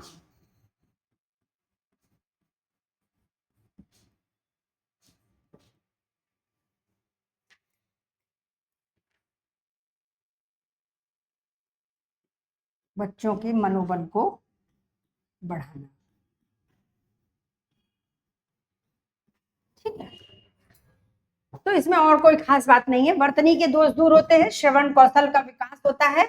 यह विधि बहुत उद्देश्यपूर्ण है, बहुत अच्छी है, और छोटी क्लास में प्राइमरी स्तर पर, बल्कि हमें लगभग पूर्व माध्यमिक स्तर पर भी इसका प्रयोग करना पड़ता है कि क्योंकि 6, 7, 8 तक भी आके बच्चे अशुद्ध लिखते हैं। तो वर्तनी सुधार, उच्चारण सुधार, श्रवण कौशल, है ना, इन सब का विकास होता है। बच्चों में सुनने की, समझने की शक्ति, बोलते हैं कि चला गया था, यानी हम पूरी बातों को ऐसे विराम देकर, मात्राओं पर विराम देकर, मात्राओं पर बल देकर बोलता है शिक्षक कि बच्चों को समझ में आ जाता है कि हाँ हमें कौन सी मात्रा लगानी है। तो इस तरह से बच्चों की मात्राओं संबंधी अशुद्धियां भी दूर हो जाती हैं। तो अच्छी विधि है ये, और ये प्रयोग भी होती है। सूत्र विधि, ये भी हम प्रयोग नहीं करते हैं, संस्कृत से आई है, अष्टाध्यायी रचना कौमुदी सूत्रों में है। गणित में ज्यादातर हम सूत्र याद करते हैं, साइंस में सूत्र याद करते हैं। रटने के कारण बच्चों की जो मानसिक क्रियाशीलता का ह्रास होता है, यानी मनोवैज्ञानिक नहीं है, यह विधि मनोवैज्ञानिक नहीं है। हिंदी के लिए तो इसका प्रयोग बिल्कुल भी नहीं करना चाहिए। हाँ, इतिहास की चीजों को याद करने के लिए हम फिर भी थोड़ा बहुत प्रयोग कर लेते हैं, कभी कभी हम सूत्रों का प्रयोग करते हैं। दूरस्थ विधि, दूरस्थ विधि मतलब कि डिस्टेंस एजुकेशन, शिक्षा का अनौपचारिक साधन, जहां पर किसी प्रकार की औपचारिकता नहीं है, समय की बंधन नहीं है, जाने का बंधन नहीं है, उम्र का बंधन नहीं है।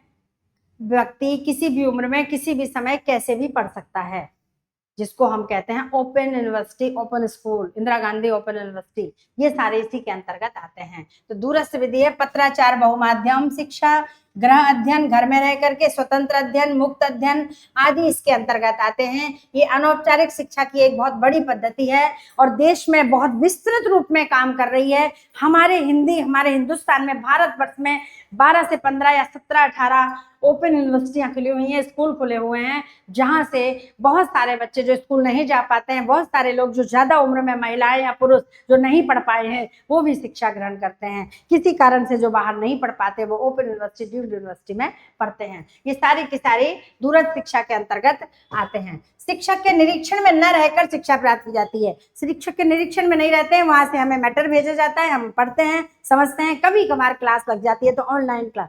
आज की जो ऑनलाइन शिक्षा पद्धति है वो एक दूरस्थ शिक्षा का ही एक उदाहरण है। हम यहाँ पढ़ा रहे हैं, आप अपने घरों में बैठे पढ़ रहे हैं, ये दूरस्थ शिक्षा पद्धति का सबसे बड़ा उदाहरण है। तो देखिए, विभिन्न माध्यम जैसे संचरित अन्वेषण सामग्री, पुस्तकें, शोध पत्रिकाएं, model, chart, poster, television, radio, tape recorder. हम देखें आजकल तो सबसे बड़ा जो माध्यम है वो यूट्यूब पर सब कुछ उपलब्ध है ना। गूगल पर सब कुछ उपलब्ध है। ये सब इसी के माध्यम है। पहले टेप रिकॉर्डर थे, रेडियो थे, टेलीविजन में जो शैक्षिक कार्यक्रम आते थे लोग उनको देखते थे। ये सब शिक्षा के अनौपचारिक साधन कहे जाते हैं, अनौपचारिक माध्यम है।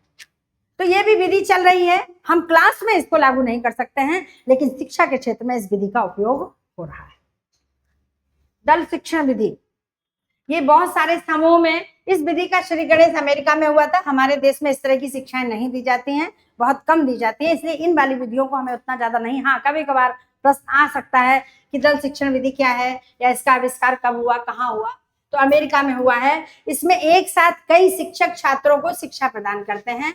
इसके नियोजन, क्रियान्वयन और मूल्यांकन, पहले शिक्षक किसी कार्य का, किसी विषय का नियोजन करते हैं, एक इकाई बना देते हैं और एक प्रोजेक्ट बना करके उनको दे देते हैं कि तुम्हें ये प्रोजेक्ट तैयार करना है, उसके बारे में समझा देते हैं, डिक्टेट कर देते हैं, तरीके बता देते हैं, उसको कहते हैं नियोजन। ये ऐसे करना है, फिर यहाँ पेज लगाना है, यहाँ चित्र बनाना है, यहाँ आपको चार्ट बनाना है, आप चाहें तो डायग्राम बना सकते हैं, आप चाहें तो प्रोजेक्ट पे भी बना सकते हैं, मतलब किस तरह से इसका आप प्रेजेंटेशन तैयार कर सकते हैं, आप मॉडल भी बना सकते हैं, इस तरह से उनको नियोजन किया जाता है। फिर उसके बाद उसका क्रियान्वयन होता है, बच्चे फिर उसको बनाते हैं, बना करके शिक्षक के सामने लाते हैं। ये सब सामूहिक रूप में होता है, बच्चों को भी 4-4, 5-5 के ग्रुप में ये प्रोजेक्ट दे दिए जाते हैं और शिक्षक वहां रहता है दल के रूप में, इकट्ठे 4-6 शिक्षक एक साथ बैठते हैं और फिर बच्चे लाते हैं, तो उनमें जो कमियां होती हैं शिक्षक उनको बता करके कमियां दूर कर देते हैं।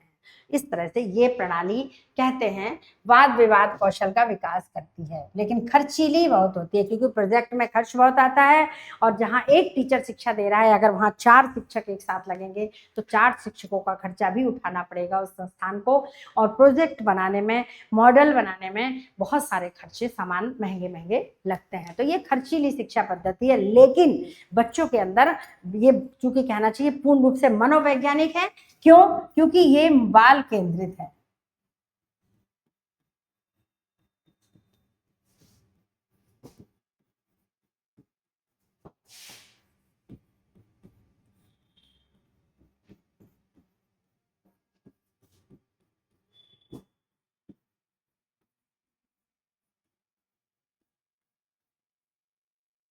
पूर्ण तरह से बाल केंद्रित है, क्योंकि जब शिक्षक बताता है तब भी बच्चों का ध्यान उस पर रहता है कि हम क्या सुन रहे हैं, क्या ध्यान रखना है, एक एक चीज का ध्यान रखना है, वो ध्यान से सुनता है क्योंकि काम उसको ही करना होता है। बस खर्चीली है, बाकी तो ये विधि भी ये चलती है ज्यादातर साइंस जैसे सब्जेक्ट, साइंस के सब्जेक्ट में ज्यादातर स्कूलों में टीचर ग्रुप में बच्चों से इस तरह के प्रोजेक्ट करवाते हैं। व्याख्यान विधि, ये बिल्कुल अनुकरणात्मक विधि की तरह परंपरागत विधि है और सर्व प्रचलित विधि है, क्योंकि प्राचीन काल से ही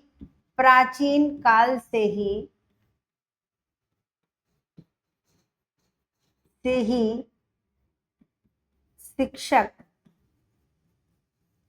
इस विधि के द्वारा शिक्षा दे रहे हैं।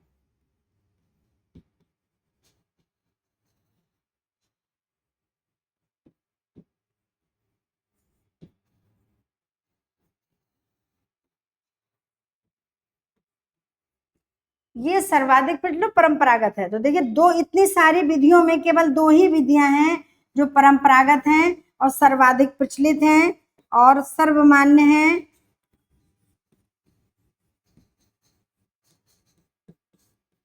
और इनका कोई रिप्लेसमेंट नहीं है।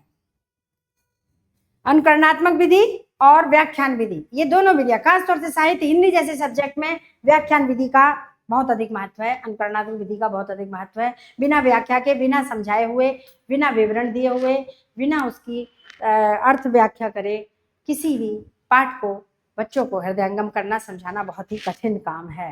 तो ये 2 विधियां जिनके साथ 3-4 पॉइंट लगभग बराबर होते हैं, जो सबसे पहले हमने आपको पढ़ाया, अनुकरणात्मक विधि और व्याख्यान विधि, परंपरागत है, प्राचीन काल से चली आ रही है, सर्वाधिक उपयुक्त होती है, सर्वाधिक प्रचलित है और सर्वमान्य भी है। और चूंकि इस विधि से शिक्षा सब दे रहे हैं तो ये कभी समाप्त होने वाली नहीं है। हम शिक्षण में, हर विषय के शिक्षण में, केवल हिंदी ही नहीं, हिंदी में कुछ ज्यादा ही महत्व है, लेकिन लगभग हर विषय के शिक्षण में इन दोनों विधियों का प्रयोग होता है। तो इसके कुछ प्रक्रिया के सोपान होते हैं। इसकी जब हम व्याख्यान विधि के द्वारा शिक्षा देते हैं तो हमें 5 सोपानों से गुजरना पड़ता है। देखिए, पहला सोपान विषय वस्तु का प्रकरण निर्धारित करना। सबसे पहले हमें बोर्ड पर प्रकरण लिखना होता है कि जैसे हम आज आप क्लास में आए, आज हमने आपको बताया कि हम आपको शिक्षण विधियां पढ़ाएंगे। देखिए, व्याख्यान विधि शुरू हो गई। आज की कक्षा में हम शिक्षण विधियों पर चर्चा करेंगे।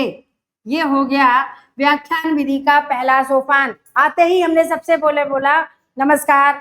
आज की कक्षा में हम कल की कक्षा में हमने पढ़ा था भाषा से संबंधित भाषाई कौशल और शिक्षा के चूंकि हिंदी की विभिन्न विधाओं के बारे में पढ़ा था, और आज हम शिक्षण विधियों पर चर्चा करेंगे। आज की कक्षा का प्रमुख विषय है शिक्षण विधियां, विभिन्न प्रकार की शिक्षण विधियां। तो ये हो गया व्याख्यान विधि का पहला, क्योंकि इसको हम प्रयोग करते ही हैं, इसके बिना शिक्षण कार्य पूर्ण नहीं हो सकता। और अनुकरण विधि से छात्रों का ज्ञान पूर्ण नहीं हो सकता। अगर हम अनुकरण विधि का प्रयोग नहीं करें तो छात्रों का ज्ञान स्थायी नहीं हो सकता, छात्रों को ज्ञान समझाया नहीं जा सकता। और अगर व्याख्यान विधि का प्रयोग नहीं करें तो शिक्षक का शिक्षण कार्य शुरू ही नहीं हो सकता। शुरू ही होता है पहले सोपान से।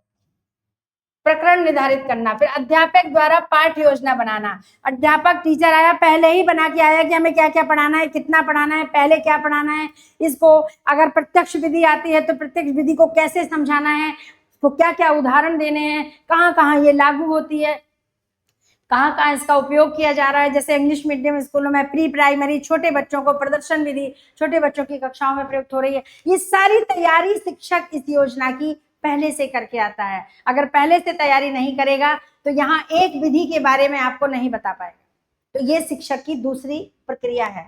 तीसरा है जिसके अंदर वो पूर्व ज्ञान, इस पाठ से संबंधित पूर्व ज्ञान, क्या क्या बच्चों को आता है, शिक्षण विधियों से संबंधित बच्चे क्या क्या, क्योंकि बीएड आप जो पढ़ रहे हैं वो बीएड कर चुके हैं, इससे सबको पता है, थोड़ा बहुत तो इसके बारे में जानकारी आपको है।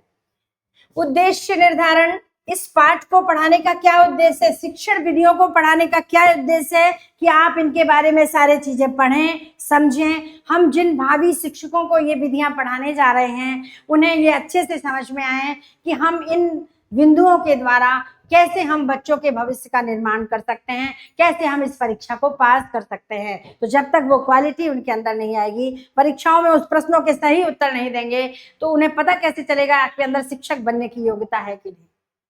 उसके बाद पाठ्य वस्तु की रूपरेखा बनाई जाती है कि पाठ है, जैसे अब पाठ आया तो पाठ में जैसे हमने पहले आपको भाषा की परिभाषाएं बताई है ना, भाषा की परिभाषा बताई, परिभाषा बताने के बाद फिर सूत्र बताए, फिर शिक्षण के, फिर आपकी हिंदी की विधियां बताई, हिंदी की विधियां, ठीक। फिर इसके बारे में व्याख्यान देना, इनको समझाना, फिर उदाहरण के द्वारा, जैसे हमने आपको उदाहरण दिया कैसे समझाया, अंग्रेजी और हिंदी के उदाहरणों के द्वारा आपकी तुलनात्मक विधि, व्यतिरेकी विधि, अनुवाद हिंदी अनुवाद विधि, व्याकरण अनुवाद विधि को दो दो भाषाओं के उदाहरण देकर के समझाए कि ये विधि ऐसे काम करती है। तो इन सारी चीजों का उसे योजना बनानी पड़ती है। फिर उसके बाद प्रस्तुतिकरण, फिर आकर के क्लास में वो प्रस्तुत करता है। इस सोपान से अपने पाठ को प्रस्तुत कर दिया और समझाना शुरू कर दिया, व्याख्यान देना शुरू कर दिया, और व्याख्यान देने के बाद पूरा पाठ खत्म होने के बाद फिर सारी चीजों का एक समरी होती है, सारांश होता है। हमने क्या क्या पढ़ा आज की कक्षा में। आज की कक्षा में सबसे पहले अनुकरणात्मक विधि पढ़ी जो ऐसी थी जिसमें परंपरागत रूप है, जो सबसे ज्यादा प्रयोग होती है।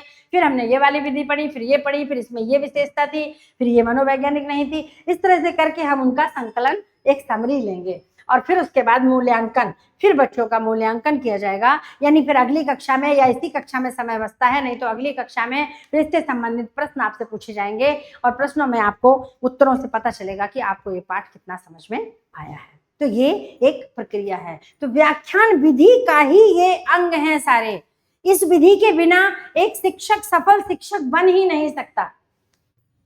आगे देखिए, यह सरल, संक्षिप्त और तीव्र गति से चलने वाली विधि है, क्योंकि इस विधि से हम फटाफट अपना कोर्स पूरा करा देते हैं और बच्चों को समझ में भी आता। जीवनी, आत्मकथा, रेखाचित्र, संस्मरण आदि शिक्षण हेतु ये बहुत मनोहिंदी नियमों की अवहेलना करती है। फिर भी मौलिकता का इसमें अभाव होता है, क्योंकि शिक्षक अपनी मौलिकता का प्रदर्शन नहीं कर पाता है। उसे कोर्स पूरा कराने के चक्कर में जो कुछ यहाँ है वो देना पड़ता है। अध्याय की प्रवृत्ति का, स्वाध्याय की प्रवृत्ति का ह्रास होता है, क्योंकि बच्चे इसमें सुनते रहते हैं और निष्क्रिय होते हैं। कभी कभी व्याख्यान विधि उबाऊ भी हो जाती है। शिक्षा की बात सुन सुन के बच्चे पक जाते हैं, क्योंकि बच्चे चाहते हैं मनोवैज्ञानिक विधि द्वारा, जिसमें वो जैसे प्रोजेक्ट विधि आ गई, प्रत्यक्ष विधि आ गई, जिसमें वो उलझे, जिसमें उनका दिमाग लगे, उनका मस्तिष्क केंद्रित हो। अगर हम यहाँ पर प्रोजेक्टर चला दें और प्रोजेक्टर चलाने के बाद जो कुछ हम समझा रहे हैं, यहाँ कोई डायग्राम बना दें, कोई कार्टून बना दें, कोई आपका AI के द्वारा कोई यहाँ व्यक्ति वो बन जाए और वो आपको बोल रहा है, समझा रहा है, तो शायद बच्चों को ज्यादा अच्छे से समझ में। तो ये चीजें जो दिखता है, प्रत्यक्ष विधि बच्चों को सबसे ज्यादा समझ में आती है, तो सर्वाधिक उपयोग में आने वाली है, समय की बचत करती है, जल्दी की जल्दी कोर्स पूरा होता है, और ये हर स्तर पर चलती है, छोटी क्लास से लेकर बड़ी क्लास तक, कंपटीशन क्लास तक, इंजीनियर किसी भी क्लास में जाइए, इसी विधि के द्वारा पढ़ाया जाता है। सबसे ज्यादा उपयोगी, सबसे ज्यादा। फिर भी ये मनोवैज्ञानिक विधि नहीं है, हम कह सकते हैं कि ये मनोवैज्ञानिक विधि नहीं है, क्योंकि इसमें छात्र निष्क्रिय रहते हैं। अब आप यहाँ पर ये बात और समझ लीजिए कि अगर सारी विधियां आपको समझ में आ गई हैं, तो उन पर विचार करते हुए ये मन में बैठा लीजिए कि मनोवैज्ञानिक विधि वही होगी जिसमें छात्र सक्रिय होंगे, जिसमें छात्र कनेक्टिंग होंगे क्लास से, टीचर से, वर्क से, कक्षा से, पाठ से, और जिसमें वो चुपचाप बैठे सुन रहे हैं, हम बोल रहे हैं, आप सुन रहे हैं, तो वो मनोवैज्ञानिक विधि नहीं कहलाएगी। अब आई वाचन विधि।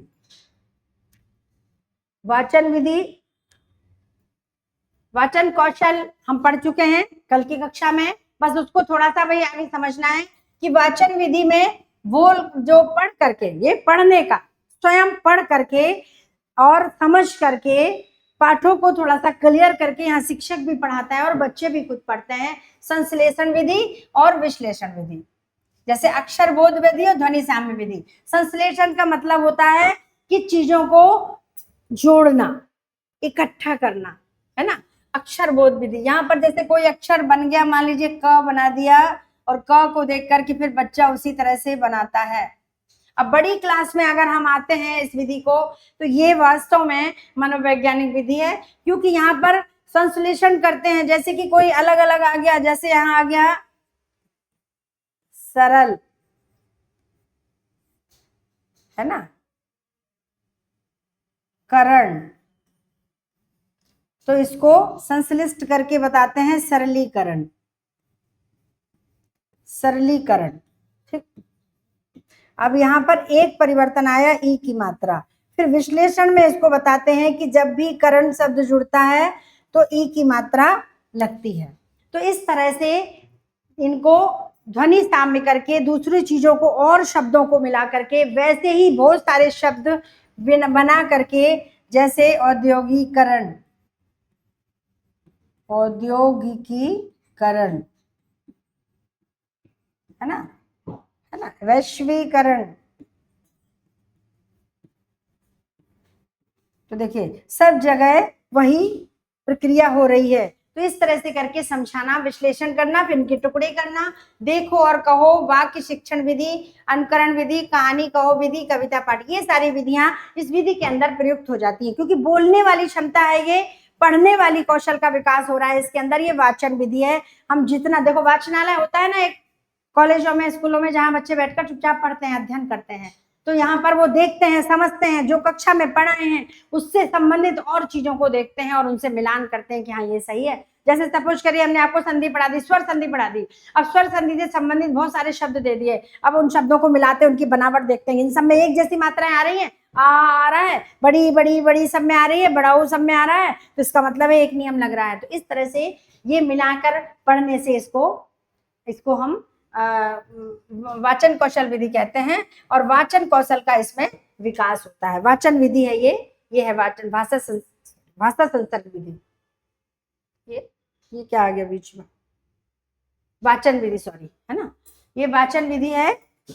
तो वाचन विधि में कहां से गाँव बच गए हम, देखो वाचन विधि में दो प्रकार के वाचन होते हैं, ये हम आपको अनुकरणात्मक विधि में भी बता चुके हैं। ये सारी विधियां एक दूसरे से रिलेटेड है। अनुकरण विधि, अनुकरणात्मक विधि, व्याख्यान विधि, वाचन विधि, उच्चारण विधि, ये सारी चीजें कनेक्टेड है, क्योंकि ये एक ही विधि, व्याख्यान विधि के ही सारे पार्ट हैं। तो आदर्श वाचन, शिक्षक करता है। व्यक्तिगत होता है, बच्चे अनुकरण वाचन और सामूहिक वाचन करते हैं, फिर बच्चे मौन वाचन करते हैं, गंभीरता से अर्थ को समझते हुए पढ़ते हैं, फिर उसके चुपचाप अध्ययन करना, गंभीरता से अर्थ को पढ़कर। ये अभी हम बता चुके हैं आपको, ये वाचन के प्रक्रिया है, सोपान है। तो जिस तरह से हमने व्याख्यान के सोपान बताए, तो ये वाचन के सोपान है। तो वाचन में, और ये पूरी तरह से मनोवैज्ञानिक है। क्यों? क्योंकि इससे वाचन कौशल की विधियों का, वाचन कौशल में जो ये विधियां प्रयोग होती हैं, इससे वाचन कौशल का विकास होता है। अब आइए भाषा संसर्ग विधि। अब देखिए, भाषा संसर्ग, भाषा से जोड़ने वाली, संसर्ग माने जुड़ना। रचना अभ्यास के द्वारा व्याकरण शिक्षा, भाषा के शुद्ध रूप की शिक्षा प्राथमिक कक्षाओं में व्याकरण शिक्षण हेतु उपयोगी है। इसमें व्याकरणिक नियमों की अवहेलना होती है, मनोवैज्ञानिक होते हुए भी उपयोगी नहीं है। देखो, भाषा संसर्ग विधि मतलब कि रचना अभ्यास के द्वारा व्याकरण की शिक्षा देना। देखो, ये भी हम ज्यादातर कक्षा 1 से, ये हम यहाँ बता सकते हैं, ये कक्षा 1 से और अधिक से अधिक 5 तक प्रयुक्त होती है।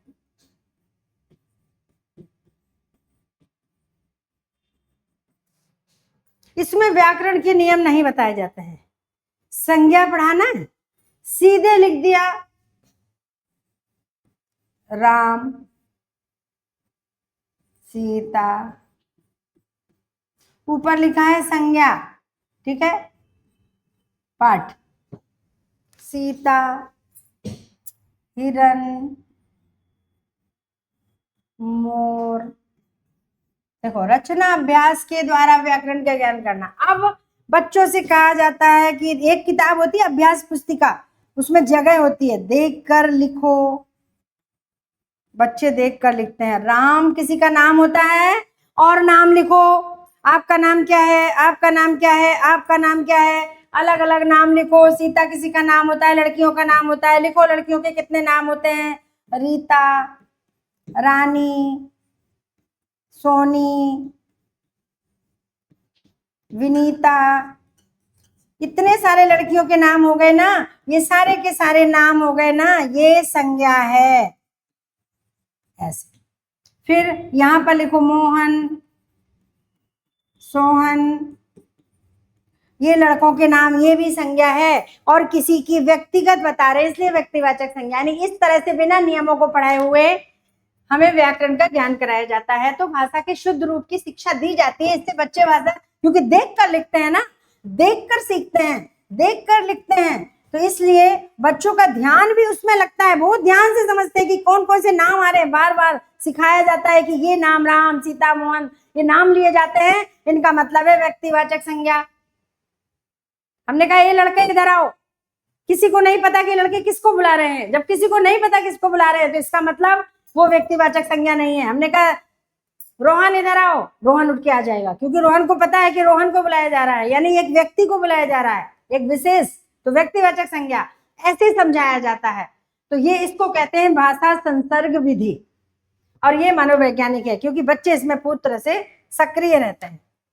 भाषा प्रयोगशाला विधि, ये भी बड़ी विचित्र विधि है, कठिन विधि है, हर जगह प्रयोग नहीं होती है, क्योंकि बहुत सारे स्कूलों में, बहुत सारे क्या 80-90% स्कूलों में हिंदी की प्रयोगशाला नहीं होती है। केमिस्ट्री की होती है, बायो की होती है, फिजिक्स की होती है, मैथ की होती है, ज्योग्राफी की होती है, म्यूजिक की होती है, होम साइंस की होती है, बहुत सारे प्रैक्टिकल सब्जेक्ट की होती है, बट हिंदी की नहीं होती है। पर होनी चाहिए, क्योंकि प्रयोगशाला के लिए ही ये प्रयोगशाला विधि है। कहाँ हो सकती है, बहुत कठिन है, बहुत महंगी है, इसलिए सब लोग इसका प्रयोग नहीं करते हैं। तो देखिए, एडविन प्रेकर ने क्या कहा था कि भाषा प्रयोगशाला वैद्युतिकीय साज सज्जा से युक्त एक शिक्षण कक्ष होता है। जैसे ये कक्ष है, यहाँ पर ये लगा हुआ है, लैपटॉप लगा हुआ है, प्रोजेक्टर लगा हुआ है, कैमरा लगा हुआ है, ऐसे ही बहुत सारे हिंदी भाषा से संबंधित कुछ यंत्र होते हैं, वो इस प्रयोगशाला में रखे जाते हैं। शिक्षण उस तरह से विद्युत बिजली के यंत्र होते हैं, उनसे सजा करके जो एक शिक्षण कक्ष बनाया जाता है, उसे भाषा प्रयोगशाला कहते हैं, जिसका उपयोग भाषाओं में समूह शिक्षण के लिए किया जाता है। कक्षा में जो कुछ पढ़ा दिया जाता है, जैसे खास तौर से ज्यादातर व्याकरण से संबंधित चीजों को प्रयोग करके प्रैक्टिकल रूप में सिखाने के लिए प्रयोगशाला में बच्चों को ले जाया जाता है। तो जैसे कि विज्ञान की चीज़ें, पेड़ पौधे पढ़ लिए बायोलॉजी में, और उनके बारे में वहाँ प्रैक्टिकल में जा कर के, सीधे बगीचे में जा कर के उन पेड़ों को, फूलों को दिखा करके बताया जाता है। वैसे ही हिंदी प्रयोगशाला में भी ये पढ़ाई जाती। कक्षा अध्यापन का पूरक है। क्लास में जो पढ़ाया जाता है, हमने व्याकरण में जो पढ़ाया, वहाँ पर प्रयोगशाला में उन यंत्रों के द्वारा बार बार वो चीज़ें दोहराई जाती हैं, समझाई जाती हैं, सिखाई जाती हैं, तो उनका ज्ञान स्थायी हो जाता है। पढ़ाई गई सामग्री का विधि पूर्वक अध्ययन प्रयोगशाला में किया जाता है। इस विधि में निम्नलिखित पक्षों का अध्ययन किया जाता है।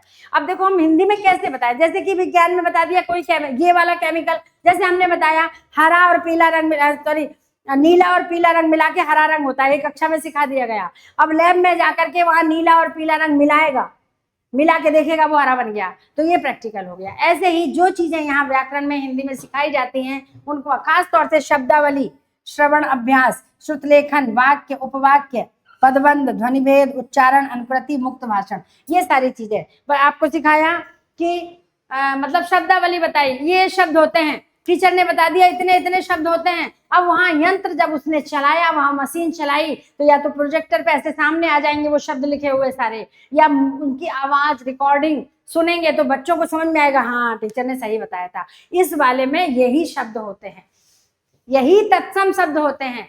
तत्सम शब्द ये होते हैं। फिर उसने उसमें सुना, उसमें देखा, उसको निश्चित हो गया कि यही तत्सम शब्द होते हैं। तो व्याकरण में ज्यादातर ये प्रयोग की जाती है। वो भाषण देना, खुला भाषण, आप ऐसे बोलिए, ऐसे बोलिए, ऐसे बोलिए, तो बच्चे को लगता है कि सीख नहीं पाता है। लेकिन वहां जाकर के प्रयोगशाला में अगर लैपटॉप में या आपके प्रोजेक्टर में, आप तो प्रोजेक्टर आ गए, नहीं पहले टैप रिकॉर्डर या टेलीविजन होते थे, वो चला दिए जाते थे, या सीधे टैप रिकॉर्डर चलते थे, उसमें बोलते हुए बच्चों को भाषण रिकॉर्ड होते थे। जब वो बच्चे सुनते थे तो उनके दिमाग में भर जाता था कि हाँ ये भाषण ऐसा होता है। तो ये प्रयोगशाला विधि, हालांकि ये बहुत खर्चीली है, लेकिन हर जगह इसका प्रयोग नहीं होता है, ये पूर्णतः मनोवैज्ञानिक है।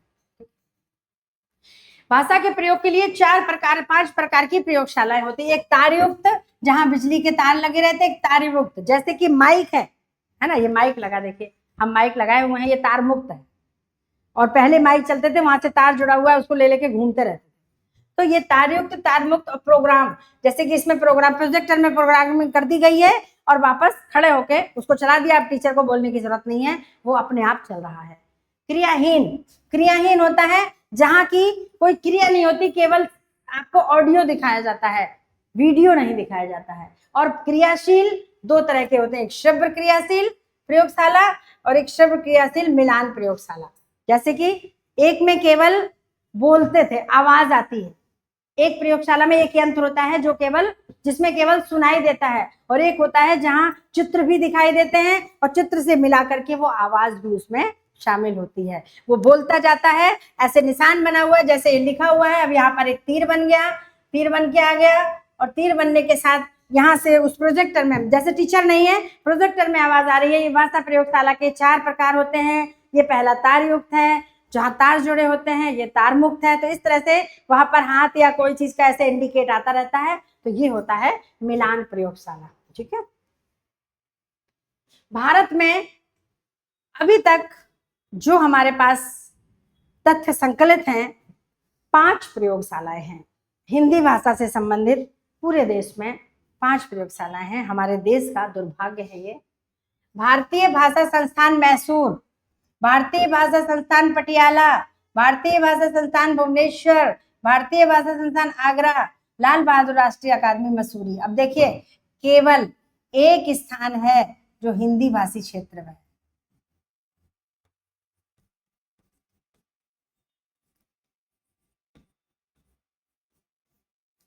हालांकि ये जो संकलन है हमारा लगभग 10 साल पुराना है। हो सकता है आगे और भी आ गए हों, बन गए हों, कह नहीं सकते हैं। एक बार हम नेट पर सर्च करेंगे तो देखिए। और बाकी सब देखिए वो है जहाँ हिंदी बोलते ही नहीं है, हिंदी भाषी नहीं, फिर भी वहाँ हिंदी की प्रयोगशालाएं बनी हुई है। देखिए हमारे हिंदी भाषी 10 राज्यों में बहुत सारी प्रयोगशालाएं होनी चाहिए। आगमन निगमन विधि, अब इसका सबसे ज्यादा प्रयोग हमारे व्याकरण में ही होता है। इसमें 2 विधियां हैं, एक के अंदर 2 हैं, आगमन और निगमन। आगमन में शिक्षण के सोपान उदाहरणों द्वारा प्रस्तुति, निरीक्षण, नियमीकरण, सामान्यीकरण, परीक्षण, सत्यापन, ये इसके सोपान हैं। इतने सारे सोपानों से इस विधि में गुजरना पड़ता है। उदाहरणों की सहायता से नियमों की खोज की जाती है। देखो कैसे सोपान है। सबसे पहले सोपान उदाहरण की प्रस्तुति। जैसे सपोज करिए हमको संधि पढ़ानी है, इसको हम पहले पेज पर ले चलते हैं, ज्यादा अच्छे से समझ में आएगा। देखिए सबसे पहले आगमन विधि देखते हैं, निगमन बाद में देखेंगे। तो जैसे कि मान लीजिए हमको संधि पढ़ानी है, ठीक। अब हमने ना संधि की परिभाषा बताई, ना संधि के भेद बताए, ना ये बताया कि आपको कौन सी संधि पढ़ा रहे हैं। अब हमने यहाँ शब्द लिखना शुरू किया।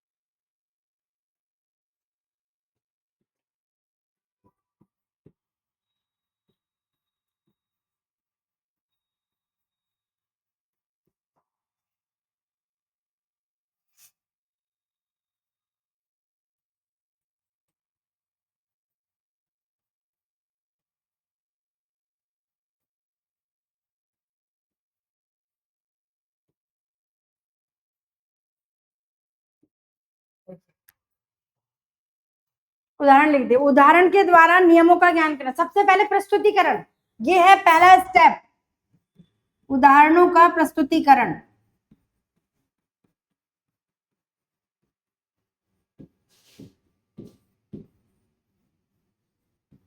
उदाहरणों का प्रस्तुतिकरण। दूसरा स्टेप निरीक्षण।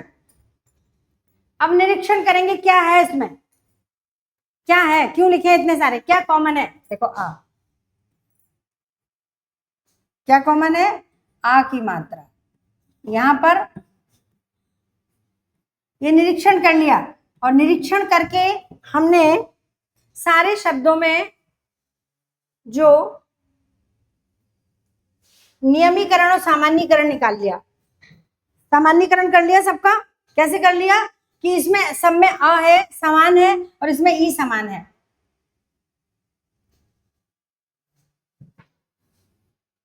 ठीक है, सामान्यीकरण हो गया। इसके बाद परीक्षण और सत्यापन। अब परीक्षण करेंगे कि कैसे हुआ, सचिव और आलय, ठीक, करुण, करुणा, आलय, ठीक है, रत्न, आलय, पुस्तक, तो देखिए ये हमने इसका नियमीकरण कर लिया। पहले सामान्यीकरण किया, फिर नियमीकरण। क्या निकला नियम, अ और आ, दो चीजें निकली, छोटा बड़ा, बड़ा बड़ा, छोटा बड़ा। तो इस तरह से जहां आ के बाद आ रहा है तो आ बन रहा है, ये नियम निकल आया, नियमीकरण हो गया। यानी कि एक नियम बन गया, उदाहरण के द्वारा नियमों का निर्माण करना, नियम बन गया। क्या बन गया, अ के बाद अ आए, फिर चाहे ये दीर्घ हो चाहे हो, कोई भी स्थिति में हो, दीर्घ आ बन जाएगा। ये नियम हो गया। ऐसे ही ई का भी बन गया, ऐसे ही ई के अलग अलग करके ई का निकाल लिया। ई के बाद ई आए तो दीर्घ बन जाता है ना, ये नियम बन गया। अब हम सत्यापन, अंतिम स्टेप क्या है इसका, सत्यापन करना, सत्यापन करना। फिर हम सत्यापन करेंगे। कैसे सत्यापन करेंगे कि और उदाहरण लेंगे, और उदाहरण लेंगे। जैसे हमने गिरीश, गिरीश, रजनीश, और भी उदाहरण लिए। फिर देखा क्या इसमें वही ई प्लस ई आ रहा है, देखो गिरी और ईस, देखो आ गया, ई प्लस ई आ गया। रजनी, रजनी प्लस ईस, ये भी आ गया। तो ये सत्यापन हो गया, यानी कि हमने उदाहरण के द्वारा जो नियमों की खोज की, उन नियमों को सत्यापन भी हो गया। ये है आगमन विधि। और ये आगमन विधि बहुत ही सर्वश्रेष्ठ विधि है व्याकरण को पढ़ने की। और इस विधि से केवल बुद्धिमान बच्चे ही पढ़ सकते हैं। डल बच्चे, कमजोर बच्चे इस विधि से नहीं पढ़ सकते हैं, क्योंकि उन्हें नियम रटाने पड़ते हैं।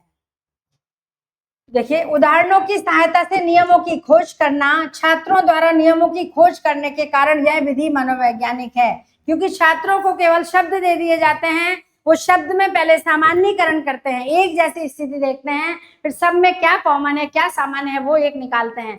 फिर उसको निकालने के बाद, उनके टुकड़े करने के बाद विश्लेषण करते हैं, और विश्लेषण करने से फिर उनके सामने जब चारों पांचों शब्दों में एक जैसी चीज आ जाती है, तो एक जैसी चीज आने के कारण वो उनका नियम निकलकर तैयार हो जाता है कि इसमें यहाँ पर ये वाला नियम लागू हो रहा है। उसके बाद फिर उससे मिलते जुलते जो चार शब्द और रखते हैं, फिर अपने नियम का उसमें सत्यापन करते हैं। तो छात्र स्वयं इसमें सक्रिय होते हैं, छात्र स्वयं इन नियमों की खोज करते हैं, इसलिए ये विधि मनोवैज्ञानिक होती है। इसमें जो शिक्षण का सूत्र है, सामान्य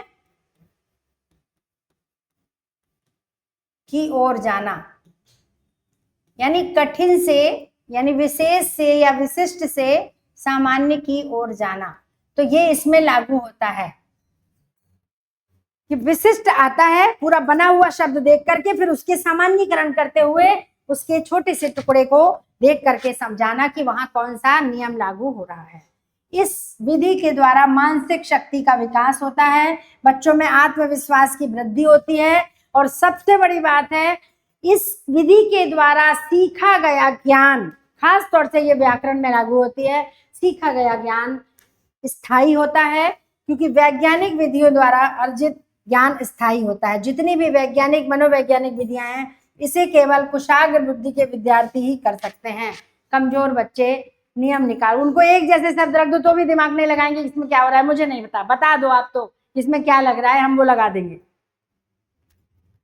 तो ये है आगमन विधि। इसके बाद निगमन इसके बिल्कुल विपरीत है।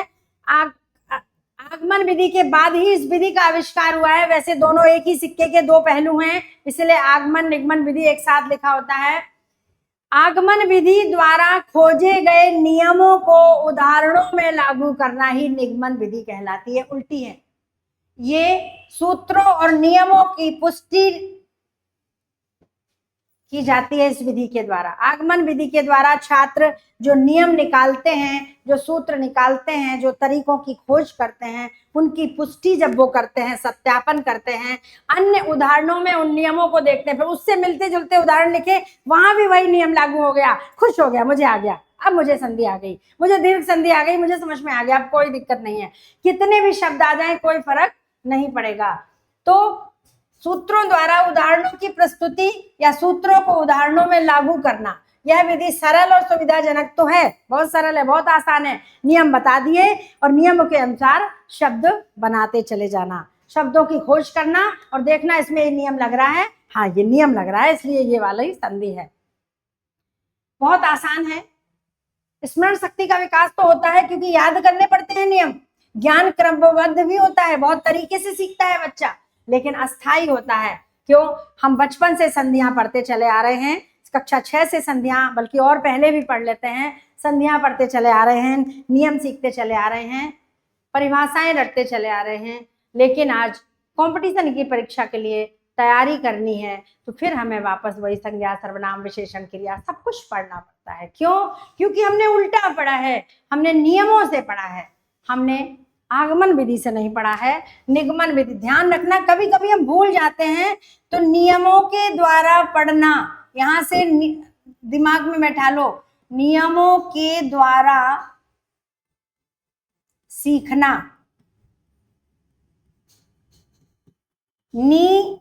निगमन विधि, ठीक है। नियमियों के द्वारा सीखना निगमन विधि, और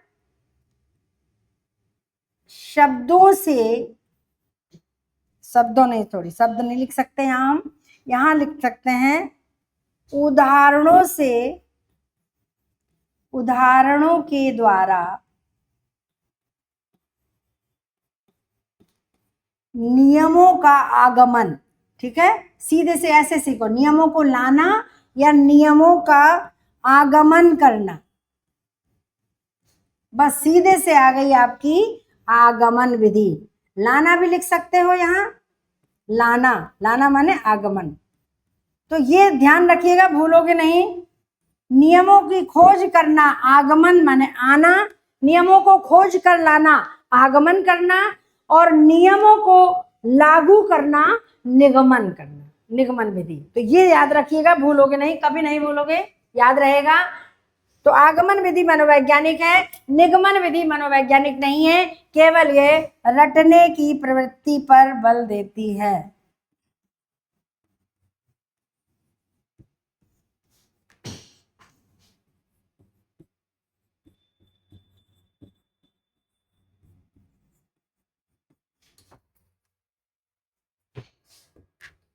अब आया इकाई विधि। इकाई विधि मतलब यहाँ पर पूरे पाठ्यक्रम को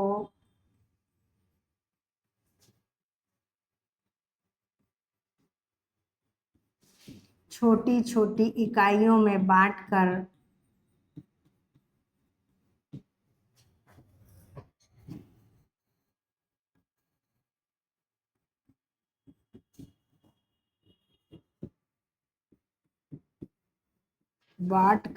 या बड़े पूरे पाठ को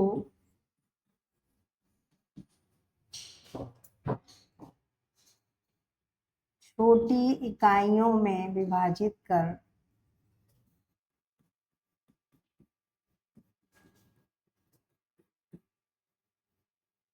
बांटकर पाठ योजना को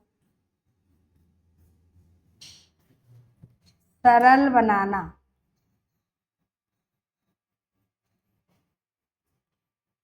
सरल बनाना इकाई योजना कहलाता है। चलिए आगे बढ़ते हैं। इस विधि का जन्म गेस्टाल्ट मनोविज्ञान के आधार पर हुआ। इसके प्रतिपादक अमेरिकन शिक्षा शास्त्री मॉरिसन महोदय हैं। शिक्षा के क्षेत्र में समान रूप से इसका प्रयोग 1920 में हुआ।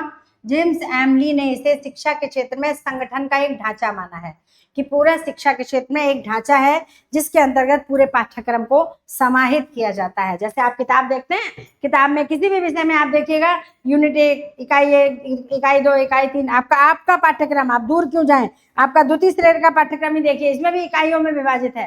तो इकाइयों में विभाजित होने के कारण पाठ्यक्रम को पढ़ने में आसानी हो जाती है। हम एग्जामिनर भी इकाई वाइज परीक्षा पेपर तैयार करने के लिए आसानी होती है, और बच्चों को पढ़ने के लिए भी आसानी होती है। इसलिए संपूर्ण पाठ को इकाइयों में बांटा जाता है। इसमें संपूर्ण पाठ्यक्रम को बड़ी बड़ी इकाइयों में संगठित किया जाता है। इकाई का स्वरूप 2 बातों पर निर्भर है: शिक्षा का उद्देश्य और विषय वस्तु की प्रकृति।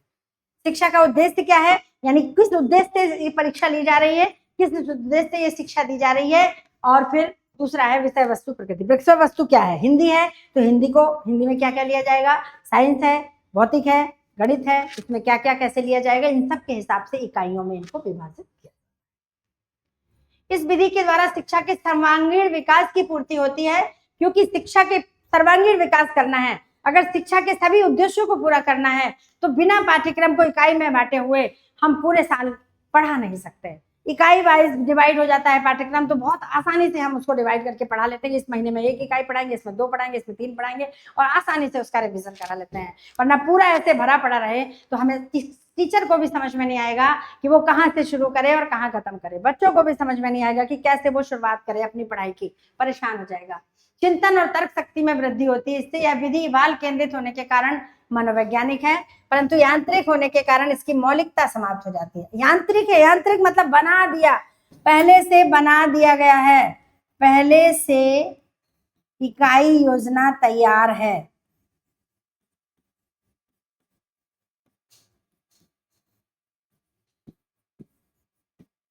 तैयार हो जाती है।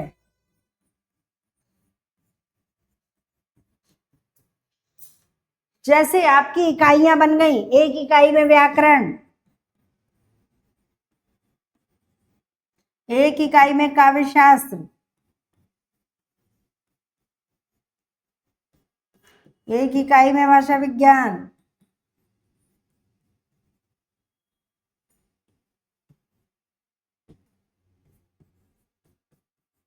एक इकाई में हिंदी साहित्य का इतिहास,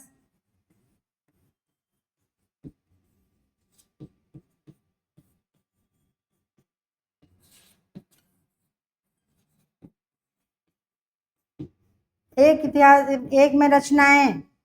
अब देखिए हम हिंदी साहित्य का इतिहास पढ़ रहे हैं और किसी रचना का चित्रण हो रहा है, हमारा मन करे कि यहाँ पर जो हमारे कोर्स में रचनाएं लगी हैं रामधारी सिंह दिनकर की, है ना, रामचंद्र शुक्ल की या प्रेमचंद की, उनको हम यहीं ये रोक करके पहले हम इनकी सारी किताबें पढ़ा दें यार, तो ऐसा संभव नहीं है। हम इसको, इसमें हम बंधे हुए हैं, आंतरिक हैं, बंधे हुए हैं, हम इन चीजों को यहाँ नहीं समझा सकते हैं।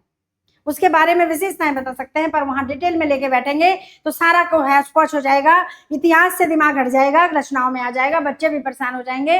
रचना खत्म होने के बाद बच्चों को यही समझ में नहीं आएगा और शिक्षक को कि हम इसके पहले कहाँ पढ़ा रहे थे, किस युग की इतिहास बता रहे थे। इसलिए हर चीज का एक तरीका होता है। प्रशिक्षित शिक्षक ही इस विधि के द्वारा शिक्षण कार्य कर सकता है। बहुत ध्यान से, बहुत ज्ञान से पता होना चाहिए कि इस इकाई के अंतर्गत क्या क्या पढ़ाना है, इस इकाई में क्या क्या पढ़ाना है, ना उससे ज्यादा ना उससे कम। और ऐसा नहीं है कि हम भाषा विज्ञान पढ़ा रहे हैं और भाषा विज्ञान में हम संज्ञा सर्वनाम क्रिया विशेषण पढ़ाने लग जाएं, ऐसा नहीं है। इन सब की जानकारी होनी चाहिए। हर्बर्टी विधि, ये भी पाठ योजना की एक विधि है। इससे पाठ योजना तैयार होती है, जो हम लेसन प्लान जिसको कहते हैं। हर्बर्टी विधि के द्वारा ही ज्यादातर लेसन प्लान बनते हैं। प्रारंभ में इसमें 4 पद थे, स्पष्टता, संबद्धता, व्यवस्था एवं विधि। बाद में इनके शिष्य ने प्रस्तावना जोड़कर इसे 5 पद रखे। तो पहला प्रस्तावना, जिसमें बच्चे का पूर्व ज्ञान और उद्देश्य कथन। उद्देश्य कथन समझते हैं, प्रकरण पर आना, प्रकरण पर आना। कैसे? हमें कोई पाठ पढ़ाना है, उससे संबंधित बच्चों का पहले पूर्व ज्ञान निकलता है, पहले पूर्व ज्ञान से संबंधित प्रश्नोत्तर होते हैं। ऐसे प्रश्न होते हैं जिससे कि बच्चा धीरे धीरे आकर के उस पाठ के उस विषय तक आ जाए। और फिर उसके बाद टीचर उद्देश्य, हाँ ये बात है, आज हम ये पढ़ने जा रहे हैं, आज हम शिक्षण पढ़ने जा रहे हैं, आज हम समास पढ़ने जा रहे हैं, ठीक है। फिर आदर्श वाचन, उस पाठ का आदर्श वाचन, अनुकरण, बोध, ये सब बता चुके हैं कितनी विधियों में ये सारे आपके। तो दूसरी है प्रस्तुतिकरण। प्रस्तुतिकरण में टीचर का प्रस्तुतिकरण, फिर बच्चों का अनुकरण और फिर टीचर का बोध प्रश्न, यानी उससे पाठ से संबंधित ऐसे प्रश्न जिससे कि पता चल जाए कि बच्चों का ध्यान पाठ पे है कि नहीं है। तुलना और सहयोग, फिर यहाँ पर उदाहरण के द्वारा तुलना देना, उदाहरण के द्वारा तुलना करना। और फिर सामान्यीकरण, मिलते जुलते उदाहरण देकर, मिलते जुलते उदाहरण देकर, मिलते जुलते शब्दों के द्वारा सामान्यीकरण, ठीक है।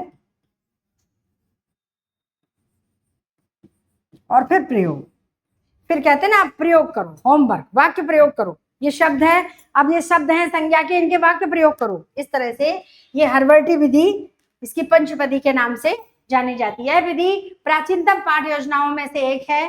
स्मृति स्तर पर सीखने को अधिक प्रभावशाली बनाती है। यह विधि विषय केंद्रित है। इस विधि के पाठ, देखो विषय केंद्रित है, विषय के अनुसार ही योजना बनती है, बच्चों के अनुसार नहीं।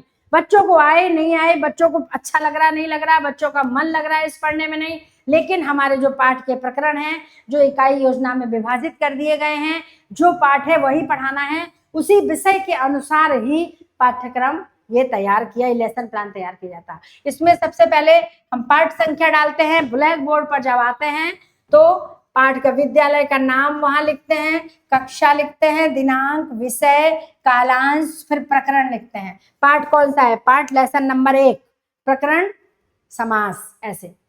फिर उसके उद्देश्य, सामान्य एवं विशिष्ट उद्देश्य लिखते हैं। शिक्षा के उद्देश्य क्या हैं ये बोर्ड पे नहीं लिखते हैं, पर जो प्लान बनाते हैं उस लेसन प्लान में बनाया जाता। सबसे पहले लेसन प्लान में पाठ संख्या लिखी जाती है। जैसे हमारा लेसन प्लान, हमें सपोज करिए 20 लेसन प्लान पढ़ाने हैं, तो सबसे पहले उस पेज पर अपने लेसन प्लान का संख्या होती है, ये तीसरा है, चौथा है, 5वां है। फिर किस विद्यालय में पढ़ा रहे हैं उस विद्यालय का नाम आता है, किस कक्षा में पढ़ाना है वो कक्षा होती है। पहले पेज पर ये सारी समरी होती है लेसन प्लान के, ये लेसन प्लान की समरी है। तो फिर तो यहीं से हम जब बीएड करते हैं और जब लेसन प्लान पढ़ाते हैं, वहीं से हमारी शिक्षक विधियों की शिक्षा शुरू हो जाती है। हम वहां पर ध्यान नहीं देते हैं, हम ज्यादातर लेसन प्लान दूसरों से बनवा लेते हैं और जाकर के खड़े हो जाते हैं, एक फॉर्मेलिटी करते हैं। अगर हम वहां ये ऐसे ही सीखते हुए, एक एक चीजों को समझते हुए अगर हम वहां पढ़ाएं, तो आज हमें परीक्षा देने के लिए सीखने की जरूरत नहीं पड़ेगी। तो फिर हम उद्देश्य लिखते हैं, सामान्य और विशिष्ट। फिर सहायक सामग्री क्या क्या उपयोग में ला रहे हैं वो भी वहां नोट करते हैं हम, क्या क्या हमें यहाँ जरूरत पड़ेगी। चार्ट चाहिए, रेखा चित्र चाहिए, चित्र चाहिए, हमें ग्लोब चाहिए, या हमें प्रयोगशाला चाहिए, हमें प्रोजेक्टर चाहिए, हमें कलम चाहिए, पेन चाहिए, मार्कर चाहिए, डस्टर चाहिए, क्या क्या सामग्री, पाठ्य पुस्तक चाहिए, वो सारी चीजों को वह नोट होता है। फिर पूर्व ज्ञान बच्चों का, वही पांचों पूर्व ज्ञान के द्वारा, प्रस्तावना के द्वारा, उद्देश्य कथन, प्रस्तुतिकरण, फिर श्यामपट्ट सारांश, बोर्ड पे क्या लिखा जाएगा, बोध प्रश्न, पुनरावृत्ति, इस सब के द्वारा फिर जो है पूरा लेसन प्लान तैयार किया जाता है। यानी जो पाठ योजना है, अब आगे जब हमारा एक चैप्टर इसी से जुड़ा है, पाठ योजना की आधी तैयारी आपकी इसी में हो गई।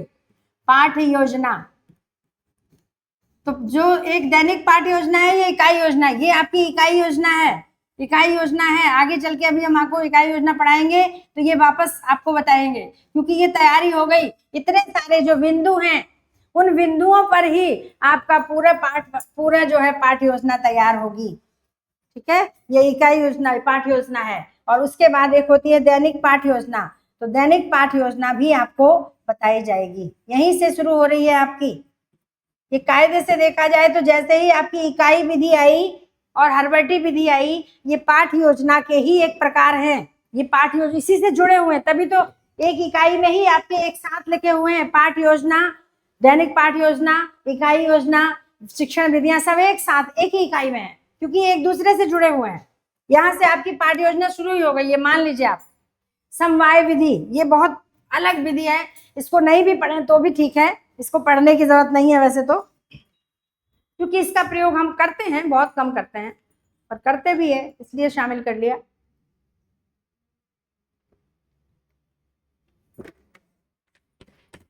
एक काम करते हैं, जहां से हमने आपको इकाई विधि पढ़ाई है, ठीक है, यहां से ये आपकी यहां से इकाई योजना भी, यानी सॉरी, यहां से आपकी पाठ योजना शुरू हो रही है। ठीक है, पाठ योजना के देखो स्टेप आ गए ना, पाठ योजना के स्टेप आ गए ना, ये यहां से है ना, ये देखो ये आ रहे हैं, यहाँ हम पढ़ते जा रहे हैं।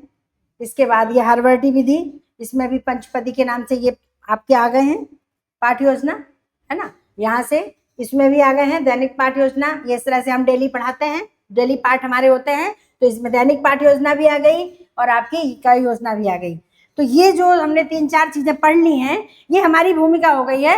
अगली कक्षा में हम पाठ योजना के साथ इसको जोड़ेंगे। ठीक है, तो हम अभी समवाय विधि पढ़ा करके और इस विधियों वाले चैप्टर को क्लोज करते हैं, और उसको हम आगे से कल से फिर से प्रारंभ करेंगे।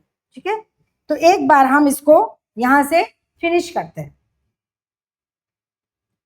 इसको जो पढ़ाया है, समझाया है, इसको हम वापस लेंगे यहाँ से, इसलिए एक बार ये जो हमने जो भी निशान लगाए हैं, इनको हम हटाकर वापस यहाँ से लेंगे। ठीक है,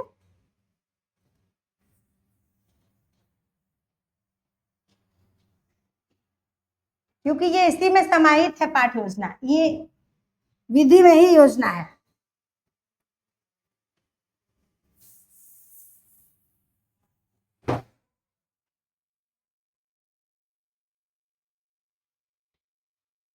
क्योंकि समवाय विधि हम हटा भी सकते हैं, कोई जरूरी नहीं है उसको ना पढ़ाएं, छोड़ भी सकते हैं, पर चलो थोड़ी सी चर्चा कर लेते हैं, क्या दिक्कत है, क्या पता आ ही जाए परीक्षा में, कोई भरोसा नहीं है, इतनी इंपॉर्टेंट नहीं है वो विधि, लेकिन फिर भी हम चर्चा कर ही लेते हैं।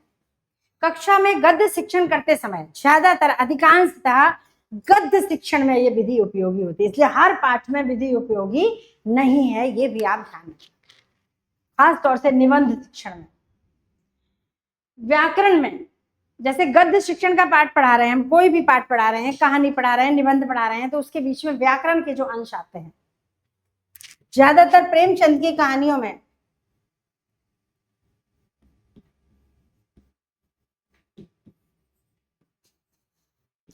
प्रेमचंद की कहानियों में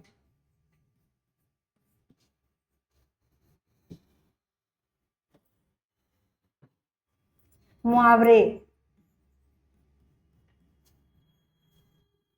लोकोक्तियां, उर्दू के शब्द है ना, विदेशी शब्द, देशज शब्द, इस तरह का कुछ भी आ सकता है। संधि समास युक्त शब्द भी आ सकते हैं। अंग्रेजी के शब्द भी आते हैं।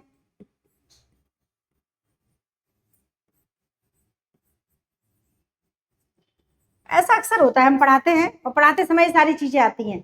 तो जब हम पढ़ा रहे हैं, ऐसा नहीं कि हमने पूरा पाठ पढ़ा दिया, पूरा पाठ समझा दिया और बाद में पाठ के बाद जो अभ्यास कार्य कराएंगे वहां पर हम उन व्याकरण के प्रश्नों को लेंगे। ज्यादातर ऐसा ही होता है, किताब में पीछे वो सारे प्रश्न लगे रहते हैं, फिर हम बच्चों को देते हैं कि जाओ इनको कर लाओ घर से। वो बेचारे परेशान होते हैं, कहीं मम्मी से पूछ रहे हैं, कहीं बुआ से पूछ रहे हैं, कहीं किसी से पूछ रहे हैं, उनको पता ही नहीं होता यहाँ करना क्या है। क्योंकि उस गद्य के पाठ में, उस कहानी में व्याकरण की चीजें आ जाती हैं बहुत सारी। संज्ञा आ गई, संज्ञा छांटो, तत्सम शब्द छांटो, तद्भव छांटो, लोकोक्तियां छांटो, इस लोकोक्ति का अर्थ क्या है लिख कर लाओ। तो बच्चे नहीं आता, नहीं समझते हैं और ज्यादातर शिक्षक यही करते हैं, उस गद्य पाठ को पूरा पढ़ा देते हैं, पूरी व्याख्या कर देते हैं, लेकिन वहां ये नहीं बताते हैं कि इसमें क्या काम कर रहा है, ये कौन सी व्याकरण है, ये क्या है। अगर वहीं पर सारे पढ़ाते हुए ब्लैक बोर्ड समरी तैयार करें और ब्लैक बोर्ड पर एक तरफ तत्सम शब्द लिखें, एक तरफ तद्भव शब्द लिखें, एक तरफ विदेशी शब्द लिखें, एक तरफ और अन्य चीजें आने वाली लोकोक्तियां, मुहावरे, ये सब लिख करके और जैसे जैसे पाठ में पढ़ते जाएं वैसे वैसे आती जाएं, तो उनको नोट करते जाएं, कठिन शब्द लिखते जाएं और नोट करने के बाद या बीच में ही उनको समझाते जाएं, देखो ये ऐसा शब्द लिखा है, ये तत्सम है, ये तद्भव है, ये देशज है, ये विदेशी है, ये अंग्रेजी है, ये उर्दू है, फारसी है, अरबी है, ये सब वहां बताते हुए पढ़ाना। मुहावरे आ गया, मुहावरा आ गया तो लोग मुहावरे का अर्थ बताते हुए उसका और अन्य वाक्य में प्रयोग करके समझाते हुए उस पाठ से संबंध स्थापित करते हुए फिर पाठ में आगे बढ़ना। ये जो प्रक्रिया होती है उसे समवाय विधि कहते हैं। गद्य शिक्षण करते समय पाठ में आए हुए व्याकरण के अंशों को उसी समय समझाते हुए, उनके नियम बताते हुए, उनको स्पष्ट करते हुए पढ़ाना समवाय विधि से प्रशिक्षक कहलाता है। इस सिद्धांत के प्रतिपादक भी हर्बर्ट ही हैं। इसमें ज्ञान और कर्म के बीच संबंध स्थापित किया जाता है। हर्बर्ट का मानना था कि जब तक नए ज्ञान को पूर्व ज्ञान से नहीं जोड़ेंगे, नई बात बच्चे को सिखा रहे हैं और बच्चा अगर तत्सम तद्भव देशज विदेशी पढ़ चुका है तो उसे पहचानने की क्षमता भी उसके अंदर होनी चाहिए। यानी ज्ञान और कर्म को का संबंध स्थापित किया जाता है। इस विधि में ये चलता है।